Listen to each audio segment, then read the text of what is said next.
युगों का पशु प्रधान C121 कांपता हुआ चेनहाओ। Ads by PubFuture. अध्याय 121 कांपता हुआ चेनहाओ। जीवनबद्ध जानवरों का सबसे मजबूत पहलू निस्संदेह उनकी आत्मा स्रोत क्षमताएं थीं। चूंकि ली तियानमिंग को जियान फीलिंग की मदद मिली थी, इसलिए उसने दोनों में से अधिक शक्तिशाली हेप्टा तारांकित पंख वाले शेर से निपटने का फैसला किया।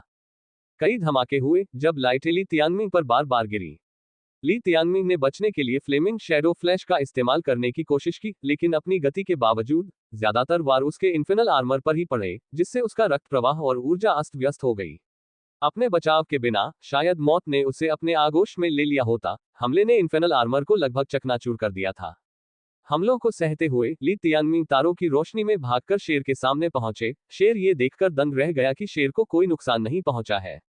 उसी समय ब्लेजिंग ड्रैगन चेनब्लेड ने शेर के एक पंख को लपेट लिया, जिससे ली तियानमिंग ने स्काईफायर सोलबाइंडर का इस्तेमाल करते हुए जीवनबद्ध जानवर को उलझा दिया।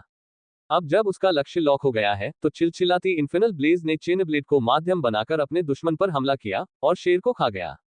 यहाँ आओ। इस अवसर के साथ ली तियानमिंग ने जंजीर खींची और शेर को अपनी ओर खींचा और फिर अपने बाएं हाथ से थरी स्प्रिंग हैवी स्ट्राइक शुरू किया। 3 घूंसे शेर के सिर पर लगे, जिससे उसकी खोपड़ी चकनाचूर हो गई। शेर बुरी तरह चिल्लाया, कुछ ही देर बाद बेहोश हो गया। उसके मुंह से झाग निकलने लगा। लिटिल सेवन, पहले से खुश चेनहाओ हैरान रह गया। वह इस समय उस छोटे से चूजे से पागल हो रहा था, जो इतनी तेजी से आगे बढ़ रहा था कि वह अदृश्य हो सकता था, जिससे वह अपने शेर की मदद करने में असमर्थ हो गया। वह इसे कम नहीं आंक सकता था, खासकर इसकी अप्रत्याशित हरकतों के कारण। उसके वस्त्र उसके शरीर के अधिकांश भाग की रक्षा कर सकते थे, लेकिन यह उसके चेहरे जैसे कुछ क्षेत्रों को असुरक्षित छोड़ देता था।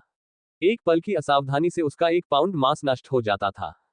इसके अलावा छोटी लड़की का पीछा करने का कोई भी प्रयास टेम्पोरल फील्ड के उसकी गति पर प्रभाव के कारण विफल हो जाएगा। वह कुछ समय तक इसी तरह से पीड़ित रहा, लेकिन ली तियानमिंग के अविश्वसनीय विकास के कारण उसके हेप्टा तारांकित पंख वाले शेर को भारी चोट लग गई। यह उसके आत्मविश्वास के लिए बहुत बड़ा झटका था। उन 3 हिंसक मुखों ने उसके सिर की त्वचा को सुन्न कर दिया, जबकि चेनब्लेड का इस्तेमाल करना अपने आप में एक कला थी। हालांकि चेन तलवारों की तुलना में नर्म दिखती थी, लेकिन युद्ध में उनकी लचीलापन तलवारों से कहीं ज्यादा थी। जब चेनहाओ अंततः अपने सदमे से उभरे, तब तक बहुत देर हो चुकी थी। Ads by PubFuture. आखिर वह इतना ताकतवर कैसे हो सकता है? उसका जीवन बंधन जानवर एक जंगली जानवर हुआ करता था। चेनहाओ रोना चाहता था, लेकिन आंसू नहीं आए। अतीत में वह कभी नहीं समझ पाया था कि ली तियानमिंग से हारने के बाद उसका भाई चेन याओ मानसिक रूप से क्यों टूट गया था। अब उसे समझ में आया। ली तियानमिंग के 3 मुखों ने उसकी हिम्मत और आकांक्षाओं को कुचल दिया था। शेर की लगातार चीखें उसे और भी हताश कर रही थी। उसके ध्यान भंगिमा के क्षण में उस छोटे से चूजे ने अपनी नारकीय ज्वाला छोड़ दी, जिसने एक फीनिक्स का रूप ले लिया और उस पर झपट पड़ा।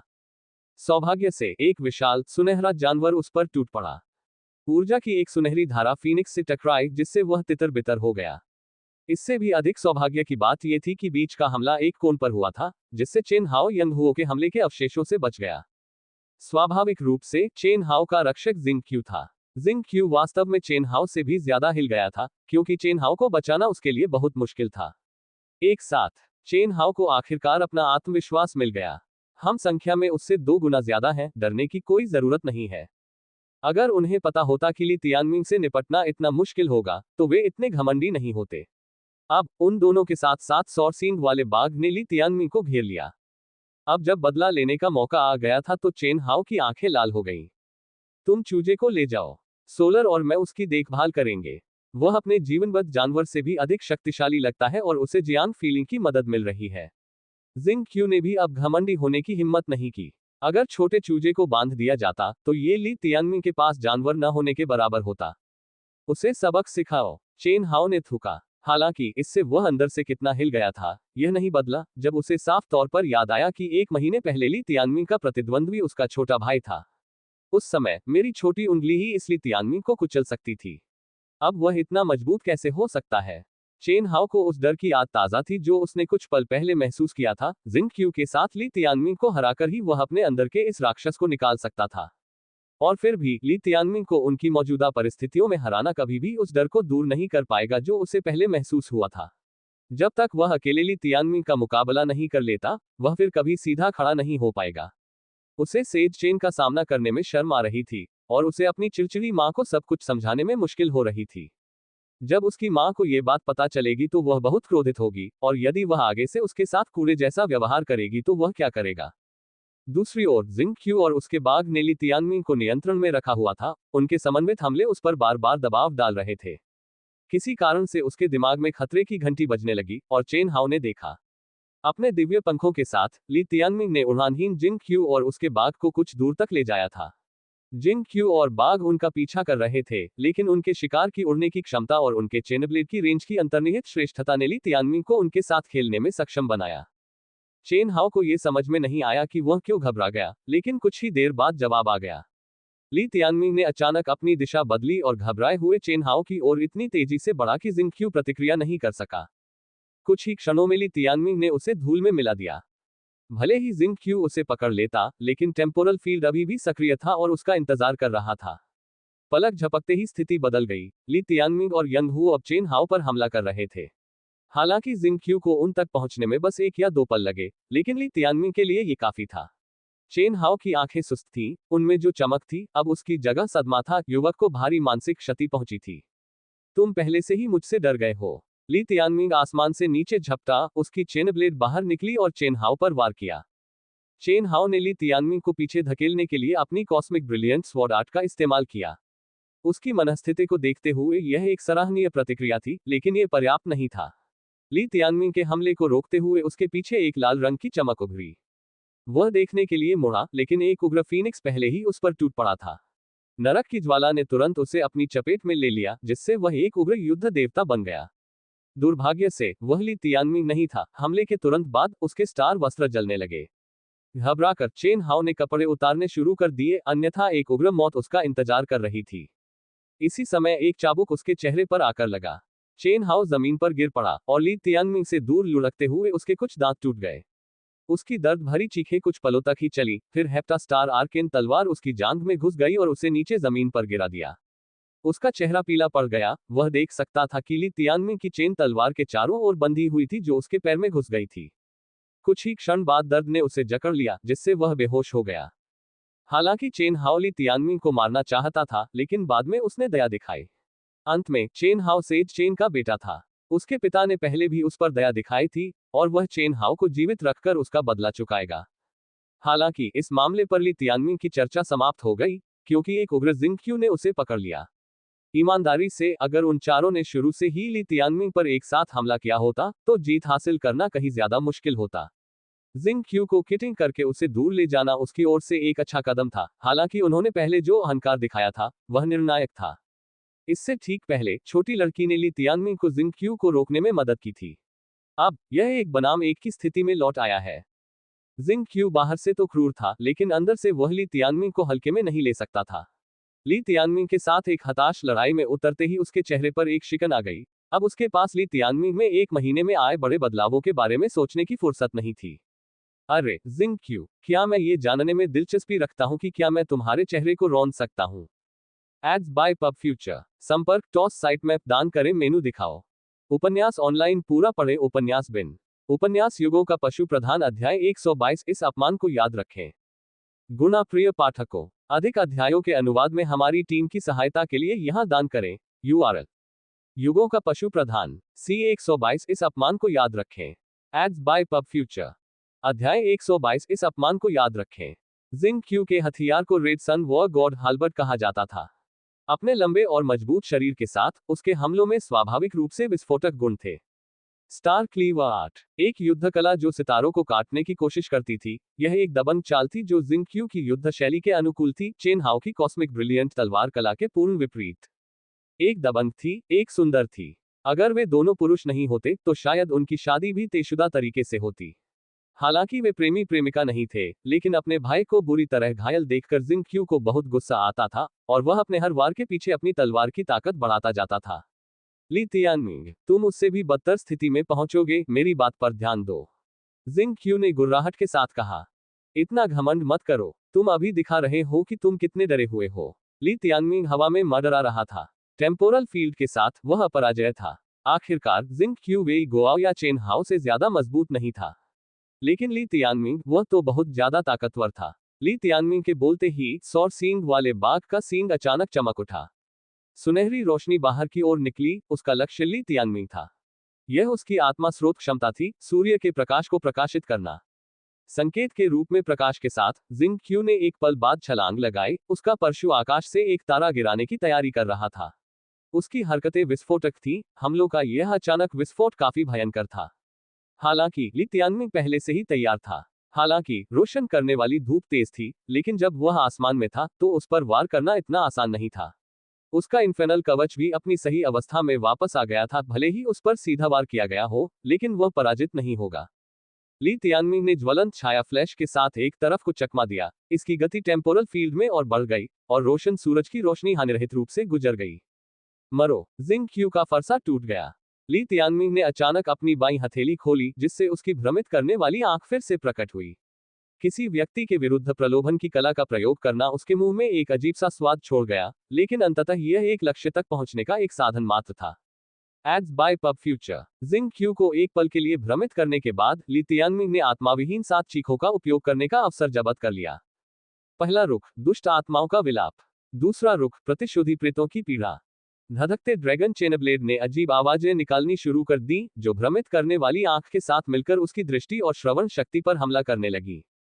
तीसरा रुख, चौथा रुख, पांचवा रुख। जिंग क्यू चेन से एक वार से बच सकता था, लेकिन वह सर्वोच्च स्रोत रैंक वाले सोललेस 7 हाउस के लगातार हमलों का सामना करने में सक्षम नहीं था। उसका ग्रेड 5 कवच उसके शरीर के हर हिस्से की रक्षा नहीं कर सकता था, क्योंकि ऐसे कवच युद्ध में प्रतिबंधात्मक थे, जिससे कुछ असुरक्षित स्थान पीछे रह जाते थे। फुर्तीला ब्लेजिंग ड्रैगन फैंग ऐसे स्थानों को खोजने में माहिर था। जैसे ही आत्माविहीन 7 हाउस अपने 5वें रुख पर पहुंचे, धधकते ड्रैगन फैंग ने जिंग क्यू की स्टार क्लीवर आर्ट को तोड़ दिया, और जिंग क्यू की कमर को छेदने के लिए उसके कवच में एक दरार से वार किया।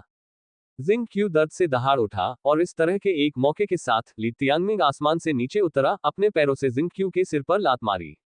उसका विशाल शरीर उड़ गया, चेन हाउ के बगल में उतरा, जिसने बस हेप्टास्टार आर्केन तलवार को बाहर निकाला। हालांकि जिंग क्यू को उड़ते हुए देखकर चेन हाउ ने जल्दी से तलवार को एक तरफ फेंक दिया, उसे उठाने की हिम्मत नहीं हुई।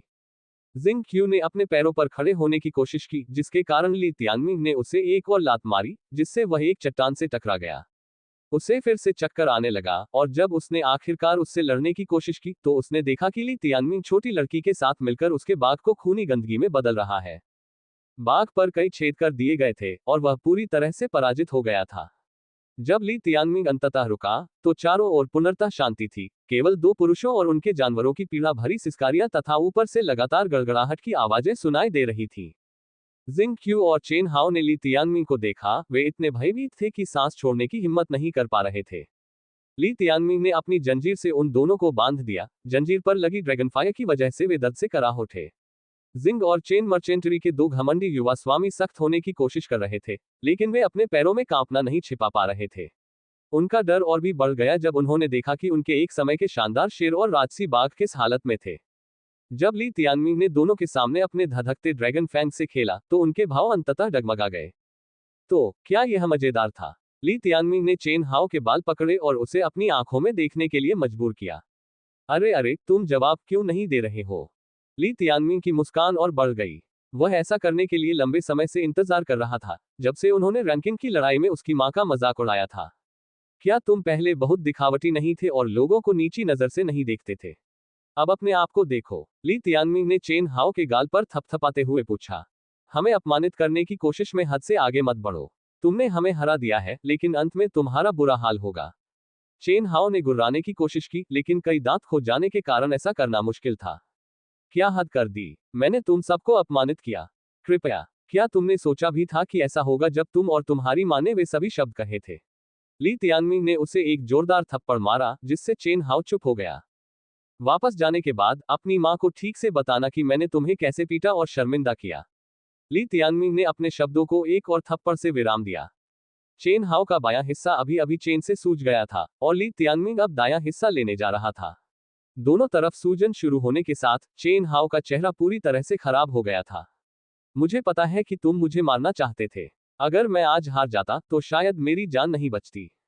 फिर भी मेरे पास ज्यादा नैतिकता है, इसलिए मैं तुम्हें नहीं मारूंगा। आखिरकार हमारे बीच कोई गहरी दुश्मनी नहीं है, और सेज चेन ने मेरी मदद की थी। ली तियानमिंग ने उसे थप्पड़ मारना जारी रखा। उसकी बात इतनी लंबी थी कि 3 अच्छे संतोषजनक थप्पड़ जड़ दिए जा सके। चेन हाओ ने आखिरकार अपना सिर नीचे कर लिया। वह अभी भी इसे स्वीकार नहीं कर पा रहा था, लेकिन वह कुछ नहीं कर सकता था। ली तियानमिंग, अगर हिम्मत है तो मेरे पास आओ, जिंग क्यू ने दहाड़ते हुए कहा।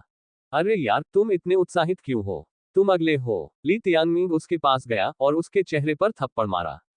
जिंग क्यू, क्या तुम मुझे अब भी मुफ्त में ताबूत भेजोगे? वह उन शब्दों को कभी नहीं भूला था। जिंग क्यू ने उसे अपनी मां के लिए मुफ्त ताबूत लेने के लिए एक पता दिया था। क्या दूसरों के दुख को मनोरंजन के रूप में लेना मजेदार था? एक और थप्पड़ पड़ा, जिससे जिंग क्यू का चेहरा बैंगनी हो गया। ली तियानमिंग, जिंग क्यू ने अपने दांत पीस लिए और ली तियानमिंग की ओर देखा। क्या? ली तियानमिंग ने धधकते ड्रैगन के नुकीले दांत को अपनी गर्दन पर दबाया और ठंडे स्वर में कहा, मैं तुम्हारे डैडी को नहीं जानता, न ही उन्होंने मुझ पर कोई एहसान किया। मैंने चेन हाओ को नहीं मारा, लेकिन दूसरी तरफ तुमने। आप पब फ्यूचर द्वारा विज्ञापन। मैं तुमसे फिर पूछूंगा, क्या तुम अभी भी ताबूत चढ़ा रहे हो? जिंग क्यू की आंखों से आग निकल रही थी। एक और थप्पड़। अभी भी दे रहे हो? अच्छा, क्या तुम दे रहे हो? आखिरी थप्पड़ ने जिंग क्यू को रुला दिया। अपनी गर्दन पर धधकते ड्रैगन के नुकीले दांत के साथ जिंग क्यू ने बोलने की हिम्मत नहीं की। हम देखेंगे कि क्या तुमने मेरे सामने फिर से घमंड करने की हिम्मत की। ली तियानमिंग खड़ा हुआ और उसने अपना पैर जिंग क्यू के चेहरे पर रख दिया, जिससे उसकी नाक टूट गई। जिंग क्यू, इस अपमान को याद रखना। अगली बार जब तुम मुझे देखो तो ज्यादा विनम्र रहना। ली तियानमिंग ने आखिरकार अपना पैर हटा लिया। छोटी लड़की को बुलाने के बाद उसने अपनी चेन ब्लेड ली और शान से चला गया। जिंग क्यू और चेन हाओ जमीन पर गिरकर रो रहे थे। खुद को कमजोर मानने के अलावा और कौन दोषी था? जीतने वाला सही था और हारने वालों के रूप में किसी को उनकी परवाह नहीं थी। यह उस समय ली तियानमिंग के लिए मामला था और यह अब दोनों भाइयों के लिए मामला था। सच तो यह है कि हेप्टा स्टार विंग लान को छोड़कर बाकी सभी को इतनी बुरी तरह से चोट नहीं लगी थी। उन्हें अंदरूनी चोटें नहीं लगी थी और वे अपनी लड़ाकू ताकत को जल्दी से ठीक करने के लिए अपने पास मौजूद बड़ी मात्रा में स्पिरिट जड़ी बूटियों पर भरोसा कर सकते थे। केवल शेर ही मुश्किल में था। ली तियानमिंग ने इस बात का खास ख्याल रखा था कि वह वापस न उठ सके, अन्यथा अब जमीन पर वही होता। अतीत में ऐसे आहत करने वाले शब्द कहना उनकी गलती थी। ली तियानमिंग को उम्मीद थी कि वे जू लैन को अपना जवाब देंगे। हालांकि वे ली तियानमिंग को निशाना बनाते रहे थे, लेकिन वे उसके सच्चे विरोधी नहीं थे। आज का पाठ काफी कठोर था, लेकिन यह वास्तव में इन लाड़ प्यार से पाले गए युवा गुरुओं के लिए इस तरह के अपमान का अनुभव करने का आशीर्वाद हो सकता है। यही शक्ति का अर्थ है। असंतुष्ट, नाखुश, आपकी मुट्ठियां इसका उत्तर देती हैं। ली तियानमिंग को अब साधना का मार्ग बेहतर समझ में आ गया। ये दुनिया ताकतवर लोगों की है। ली तियानमिंग ने आसमान की ओर देखा। यंग हुओ, अब से हम इसी तरह काम करेंगे। अगर कोई हमें धमकाता है तो हम उसे बुरी तरह पीटेंगे। फिर हम उसे और भी बुरी तरह पीटेंगे। यह आसान है। उसके कंधे पर बैठी छोटी सी लड़की ने वीरतापूर्वक अपनी छाती फुला ली। मेरे बारे में क्या? जियांग फेलिंग ने पूछा। लिंगर, क्या तुम्हें ये पसंद नहीं आया कि मैं अभी कितना क्रूर था? ली तियानमिंग ने पूछा। जियांग फेलिंग इतनी शुद्ध थी कि ली तियानमिंग को उसके आसपास कोई भी खूनी हरकत करने में असहजता महसूस होती थी। नहीं, वे थप्पड़ बहुत मजेदार और मजेदार थे। जियांग फेलिंग ने प्रशंसा के साथ कहा। मैंने नहीं सोचा था कि लिंगर इतनी क्रूर लड़की होगी। आह, उसकी छवि वहां चली गई। छोटी लड़की ने भावुक होकर आह भरी। उसकी दृष्टि मानव जाति के क्रूर कार्यों से भरी हुई लग रही थी। खैर, मैंने कभी यंग हुओ के दिल में अपनी छवि की परवाह नहीं की। केवल एक ही बात मायने रखती है कि बड़े भाई को मैं कितनी प्यारी लगती हूँ। छोटी मुर्गी गुस्से में थी। तुम दोनों कूड़े के टुकड़े हो। मैं, दादाजी मुर्गी, घर से भाग रही हूँ। नहीं, मत जाओ। तुम्हारे बिना मैं और लिंग एर का दिल टूट जाएगा, ली तियानमिंग ने चिंतित होकर कहा। क्यों? छोटी लड़की ने किसी तरह खुद को और भी अधिक फुला लिया। क्योंकि तुम इतनी खूबसूरत लड़की हो कि तुम्हें छोड़ा नहीं जा सकता। Ads by PubFuture. संपर्क टॉस साइट मैप दान करें मेनू दिखाओ। उपन्यास ऑनलाइन पूरा पढ़े। उपन्यास बिन। उपन्यास युगों का पशु प्रधान अध्याय 123 ब्लू फायर वर्मिलियन पक्षी का पंख। गुणा प्रिय पाठकों, अधिक अध्यायों के अनुवाद में हमारी टीम की सहायता के लिए यहां दान करें। URL। युगों का पशु प्रधान C 123 ब्लू फायर वर्मिलियन पक्षी का पंख। Ads by PubFuture. अध्याय 123 ब्लू फायर वर्मिलियन पक्षी का पंख। 11 दिन बीत चुके थे जब से उसने जिंग क्यू और चेन हाओ को हराया था। तब से ली तियानमिंग किसी और से नहीं मिला था। वह कई जंगली जानवरों से मिला था, लेकिन उसने अनावश्यक लड़ाइयों से बचने का फैसला किया। एजियो डोमेन में घूमने वाले जानवर ज्यादातर जल प्रकार के थे और उनकी क्षमताएं इटरनल इन्फर्नल फीनिक्स के अनुकूल नहीं थी। हालांकि उसे अभी भी एबिसल ट्रायल के सटीक नियम नहीं पता थे। ली तियानमिंग के दिमाग में दो मुख्य लक्ष्य थे। पहला जानवर की आत्मा और मन्ना की तलाश करना था। जब से उन्होंने शाही मन्ना प्राप्त किया, उसके बाद उन्हें जो भी मिला वह सबसे निचले स्तर का मन्ना था। शोधन के बाद भी छोटी लड़की में कोई बदलाव नहीं आया। सामान्य मन्ना और शाही मन्ना के बीच का अंतर बहुत बड़ा था। उसे इसके लिए जियांग फीलिंग की क्षमता के साथ साथ अपनी किस्मत पर भी निर्भर रहना होगा। उसका दूसरा लक्ष्य जियांग किंगलुआन को ढूंढना था। जियांग फीलिंग किंग एयर को ढूंढे बिना चैन से नहीं रह सकता था, क्योंकि वह हर दिन उसके बारे में चिढ़ाती रहती थी, और सबसे पहले जियांग किंगलुआन ही थी जिसकी वजह से लिंग एयर ने एबिसल युद्ध के मैदान में प्रवेश किया था। हालांकि वे खून से बहनें नहीं थीं, लेकिन उनका रिश्ता सगी बहनों के रिश्ते से कहीं ज्यादा था। यहां तक कि ली तियानमिंग के लिए भी जियांग किंगलुआन के बिना बहस करना असहज था, क्योंकि वह पहले से ही उसकी एक करीबी दोस्त थी। इसलिए जियांग किंगलुआन को ढूंढना मन्ना को ढूंढने से भी ज्यादा प्राथमिकता थी। टॉर्च ड्रैगन से 7, एक्वामरीन से 7 और वर्मिलियन बर्ड से 6। हम अभी तक केवल जी चांगयान, जिंग क्यू और चेन हाउ से ही मिले हैं। बाकी कहाँ है? और म्यू किंग किंग कहाँ है? एबिसल बैटलफील्ड उससे छुटकारा पाने के लिए सबसे अच्छी जगह थी, और अगर वह यहाँ उससे टकराता तो इसका एक ही नतीजा होता। वह जुड़वां बच्चों के साथ जितना निर्दयी था, उससे कहीं ज्यादा निर्दयी होगा।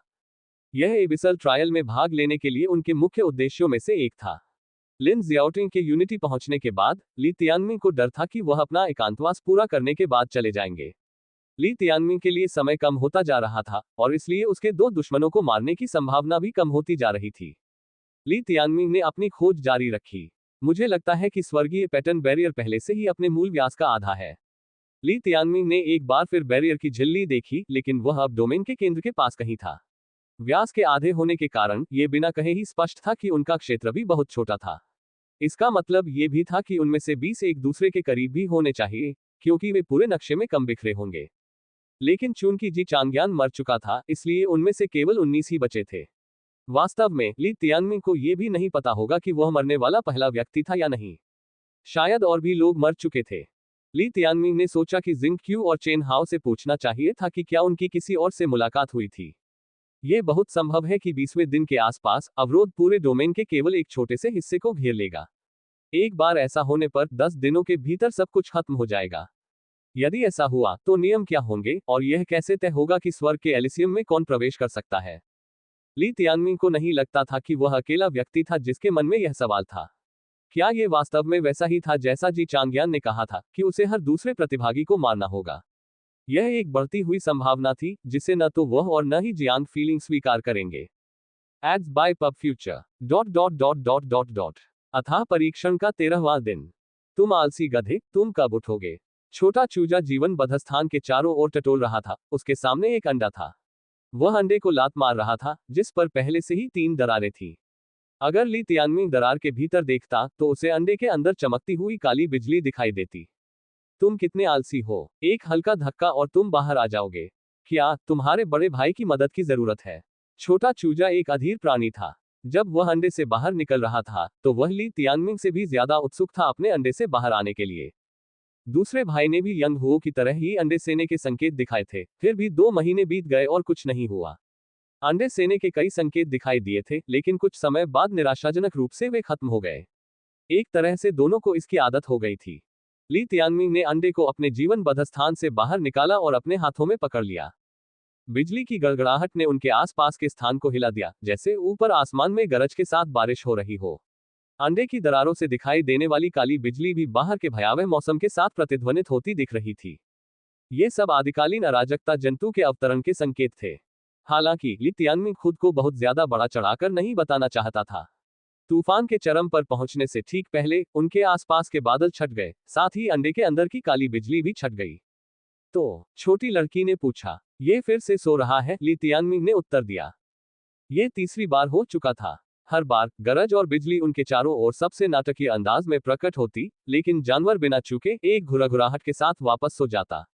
उस आदमी का व्यक्तित्व स्पष्ट रूप से मेहनती छोटी यंग हुओ के बिल्कुल विपरीत था। ये बस बिस्तर पर आराम कर रहा है। मेरी परवाह मत करो, मैं बस इसके खोल को खोलने जा रहा हूँ। छोटे चूजे ने सोते हुए अंडे की ओर देखा। उसकी आंखों में एक खतरा था। इसे भूल जाओ, मैं ऐसा मामला नहीं चाहता जहां यह अंडे से निकलते ही घर से भाग जाए। ली तियानमिंग ने बस बहाव के साथ जाने का फैसला किया, क्योंकि आदिम अराजकता जानवर के बारे में कुछ खास बात होनी चाहिए। ऐसा कहने के साथ ही वह अंदर के जानवर के बारे में उत्सुक था।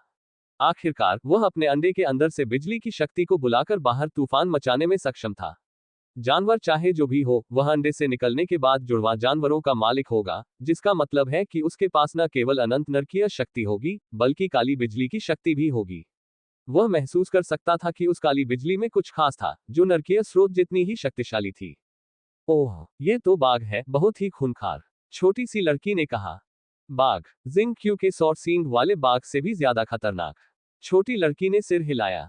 हाँ, ये सही है, उस बिल्ली से लाखों गुना ज्यादा खतरनाक। ये तूफानों का स्वामी है, बिजली से ढका हुआ है और पूरी दुनिया को नष्ट करने में सक्षम है। आप कैसे जानते हो? मैंने इसे दरारों से देखा। ये सभी जानवरों के राजा की तरह दिखता था और लोग इसे देखते ही डर के मारे भाग जाते थे। छोटी लड़की ने कहा। लगता है मुझे आखिरकार एक डरावना दिखने वाला जानवर मिलने वाला है। यंग हुओ, अपने इस बेवकूफी भरे प्यारे चेहरे को देखो। तुम सबसे बड़े भाई कैसे हो? ली तियानमिंग ने मजाक उड़ाया। ऐसा ही वह हर बार करता था जब वह दूसरे अंडे बाहर लाता था। मुझे कैसे पता? मुझे लगता है कि जीवन मेरे साथ अन्याय कर रहा है। छोटी लड़की ने मुंह बनाया, लेकिन ली तियानमिंग ने उसकी दुष्ट मुस्कान को नहीं देखा। बिजली की शक्ति। ली तियानमिंग जानता था कि लिन जियाओटिंग अपने दोनों जानवरों के साथ साथ बिजली को भी नियंत्रित करता है। जब ये दूसरा भाई जल्दी ही अंडे से बाहर आ जाएगा, तो मैं बिजली का सच्चा स्वामी बन जाऊंगा। छोटा चूजा पहले ही साबित कर चुका था कि वह दुनिया का सबसे ताकतवर फीनिक्स है, और ली तियानमिंग को भरोसा था कि उसका दूसरा जानवर भी बिजली का राजा होगा। चूंकि वह फिर से सो गया था, इसलिए ली तियानमिंग ने अपनी खोज जारी रखने से पहले उसे वापस अपने जीवन बद्ध स्थान में डाल दिया। Dot dot dot dot dot dot अथाह परीक्षण का 14वां दिन। ली तियानमिंग का समूह एक झील के सामने पहुंचा। देखो, यहाँ युद्ध के निशान हैं। ली तियानमिंग ने देखा कि झील के ठीक बगल में जंगल का हिस्सा लगभग नष्ट हो चुका था, कई पेड़ अपनी जड़ों तक जल गए थे। तालाब का कम से कम 1/3 पानी बह गया था, जिससे उसके चारों ओर हजारों पोखर बन गए थे। उसके पैरों के नीचे असंख्य मछलियों और झींगों की लाशें पड़ी थीं। लाशों की उम्र से पता चल रहा था कि यहाँ लड़ाई 1 या 2 दिन पहले हुई थी। Ads by PubFuture. जो नुकसान हुआ है, उसे देखते हुए, ये जानवर काफी बड़ा प्राणी होना चाहिए, शायद पानी जैसा भी हो। हम और जले हुए पेड़, यहाँ भी आग जैसा जानवर होना चाहिए। ली तियानमिंग युद्ध के मैदान में घूम रहा था। अचानक उसने अपनी आंख के कोने से कुछ ऐसा देखा जिसने उसके दिल की धड़कन बढ़ा दी। वह क्या है? जियांग फेलिंग ने घबरा कर पूछा। ली तियानमिंग ने उस वस्तु को उठाया और धूल झाड़ दी। यह एक नीला पंख था जो लगभग उसकी हथेली के आकार का था। ये ब्लू का पंख है, जियांग फीलिंग ने हौंफते हुए कहा। उसकी आवाज थोड़ी कांप रही थी। ब्लू, जियांग किंगलुआन का 7 सितारा जीवन बद्ध जानवर था, ब्लूफाई और वर्मिलियन बर्ड। जियांग किंगलुआन के साथ अपना पूरा जीवन बिताने के कारण वह भी जानवर से परिचित थी। किंग र के बारे में क्या? उसे क्या हुआ? घबराओ मत, ये सिर्फ एक पंख है। इसके अलावा आसपास कोई शव नहीं है, कोई खून खराबा भी नहीं है। हम सिर्फ इतना बता सकते हैं कि उसने यहाँ किसी से लड़ाई की थी, लेकिन ये कुछ दिन पहले की बात होगी। वह शायद अब कहीं और होगी। हालांकि उसने ये शब्द कहे थे, लेकिन वह जानता था कि उन्हें जल्दी से उसे ढूंढना होगा। हमें उसे ढूंढना होगा, बड़े भाई। ली तियानमिंग के मन में भी यही विचार आया, लेकिन कैसे? उसने अपने आसपास फैले विशाल एबिसल युद्ध क्षेत्र पर नजर डाली। कुछ ही दूरी पर एक अजीब अंडाकार आकार का तालाब था।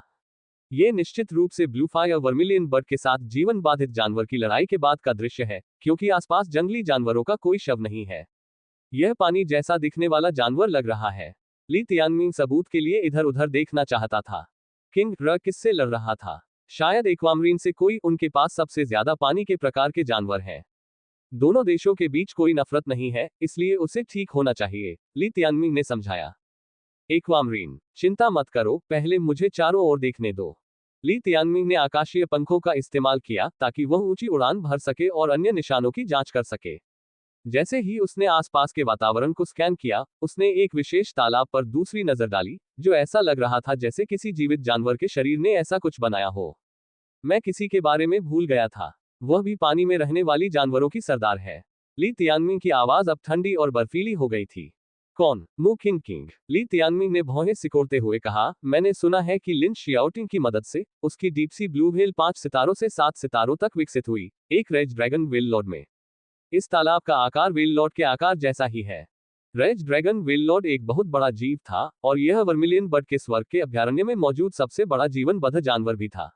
भले ही म्यू किंग किंग विंडहेवन से आई थी, जहां हवा प्रकार के जीवन बद्ध जानवर पनपते थे, लेकिन उसके पास वास्तव में एक जल प्रकार का जानवर था। तो ये लड़ाई शायद किंग र और म्यू किंग किंग के बीच थी।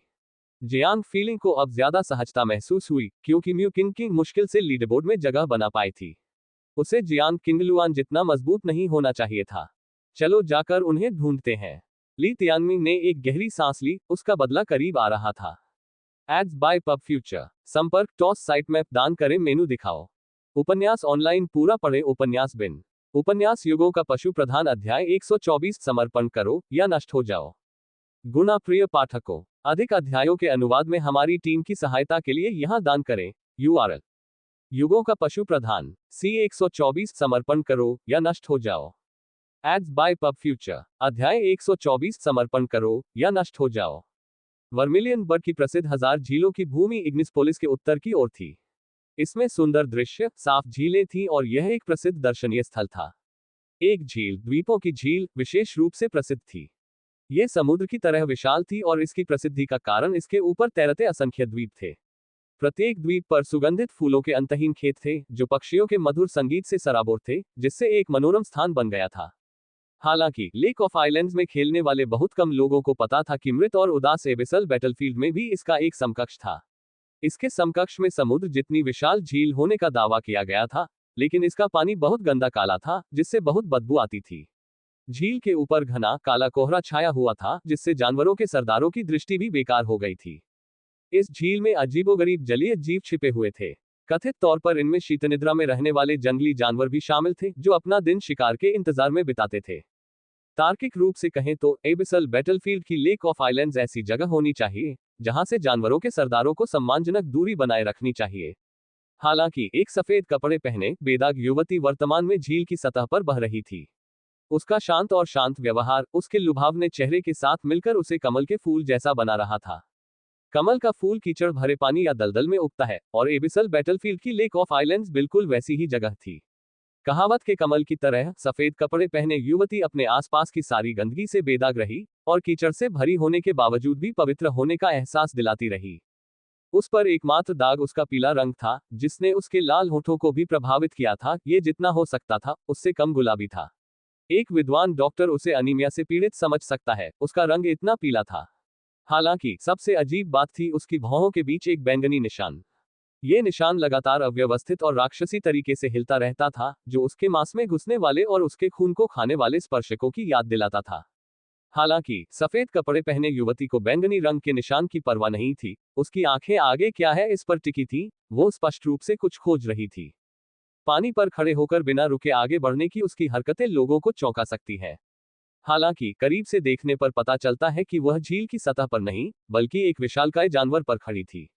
विशालकाय जानवर पानी में तैर रहा था, झील में गहराई तक जाते हुए विभिन्न द्वीपों के चक्कर लगा रहा था। Ads by PubFuture. जानवर पर ड्रैगन जैसे शल्क देखे जा सकते थे, जिनका नीला रंग काले पानी में भी चमक रहा था। वर्मिलियन बर्ड लाइफबाउंड बीस्ट कंपेंडियम के पेज 3862 को पलटने पर इस जानवर की पहचान का पता चलेगा। यह एक निम्न स्तरीय 7 सितारा जल प्रकार का स्तनधारी जीवनबद्ध जानवर था, रेज ड्रैगन व्हेल लॉर्ड। समुद्र रेज ड्रैगन व्हेल लॉर्ड की दुनिया थी। द्वीपों की झील बड़ी थी, लेकिन यह अभी भी इतनी बड़ी नहीं थी कि व्हेल स्वतंत्र रूप से घूम सके। फिर भी एक व्हेल लॉर्ड के रूप में जो अभी परिपक्व नहीं हुआ था, अगर उसे वास्तव में द्वीपों की झील में धूम मचानी थी, तो उसे और 20 साल की आवश्यकता होगी। ब्लू शाइन, क्या तुमने उसे अभी तक पा लिया है? सफेद कपड़े पहने युवती ने नीचे देखा और विशालकाय जानवर से धीरे से कहा। हाँ, ये भी 1 मिनट में हमें नोटिस करेगा, व्हेल ने मानसिक रूप से उत्तर दिया। भले ही जीवन बाधित जानवर डीप सी ब्लू व्हेल से रेज ड्रैगन व्हेल लॉर्ड में विकसित हो गया था, लेकिन उसने अपना नाम नहीं बदला था। 20 साल बाद वह नाम एक आदत बन गया था। हालांकि कुछ चीजें बदल गई थीं। एक के लिए व्हेल शायद भूल गई थी कि उसका एक बार मिडास नाम का एक प्लेमेट था। इसके बाईं ओर एक बार ड्रैगन था। इसमें बैंगनी रंग के शल्क, उस्तरे जैसे तीखे दांतों से भरा एक बड़ा मुंह, 4 मांसल अंग और कॉन्टों से ढकी एक पूंछ थी। इसके दाईं ओर एक विशालकाय कछुआ था। इसका कवच गहरे सुनहरे रंग का था और कांटों से ढका हुआ था, जिससे ये भालों के पहाड़ जैसा लग रहा था।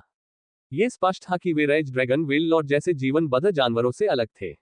उनकी आंखों में, विशेष रूप से, किसी भी तरह की बुद्धिमत्ता का अभाव था, केवल एक जानवर जैसी बर्बरता भरी हुई थी। ये 2 जंगली जानवर, एक बैंगनी स्केल वाला फ्लड ड्रैगन और एक गोल्ड प्लेट बारबेट कछुआ, द्वीपों की झील के मूल निवासी थे। प्रत्येक अपने जल क्षेत्र के शासक थे। वे 4 सितारा जंगली जानवर थे, और अगर पानी में होते तो वे जेड स्केल वाले फ्लेमिंग ईगल को भी मात देकर युद्ध शक्ति को उजागर कर सकते थे। तो फिर वे सफेद कपड़े पहने युवती का पीछा क्यों कर रहे थे? उनके सिर पर भी एक अजीब बैंगनी निशान लगा हुआ था। यह उस युवती के माथे पर लगे निशान जैसा था, और जैसे जैसे ये लगातार उनका खून चूसता जा रहा था, ये जानवर हर मिनट और भी ज्यादा क्रूर होते जा रहे थे। अगर मैं भी इस बैंगनी रक्त छाप को सीख सकूं तो ये बहुत अच्छा होगा। रक्त एक ऐसी चीज है जो मेरे पास जरूरत से ज्यादा है। वेल ने युवती की ओर अफसोस के भाव से देखा। इसमें कोई मदद नहीं की जा सकती। जीवनबद्ध जानवर गुप्त तकनीकें नहीं सीख सकते, खासकर वर्जित तकनीकें। सफेद कपड़े पहने युवती ने आगे की ओर सख्ती से देखा। यह मेरे जीवन का सबसे महत्वपूर्ण मौका है। मैं उसके साथ स्वर्ग के एलिसियम तक जाऊं या लाइटनिंग मैनर में उसका इंतजार करूं, यह इस पर निर्भर करता है। Ads by PubFuture. मुझे पता है, जीवन और मृत्यु में डरने की क्या बात है।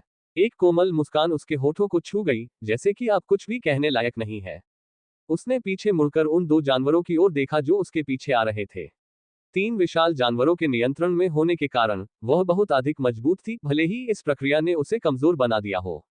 जाओ, उसने आदेश दिया। उसके एक शब्द से शांत द्वीपों की झील युद्ध में फूट पड़ी। उसके आदेश के तहत 3 जानवर झील की गहराई में घुस गए। युद्ध की आवाज झील की गहराई से गूंज उठी, और उस गहरे गहरे भाग में अचानक अनगिनत कांटे उभर आए। प्रत्येक कांटा एक जांघ जितना मोटा था और 10 मीटर से ज्यादा लंबा था।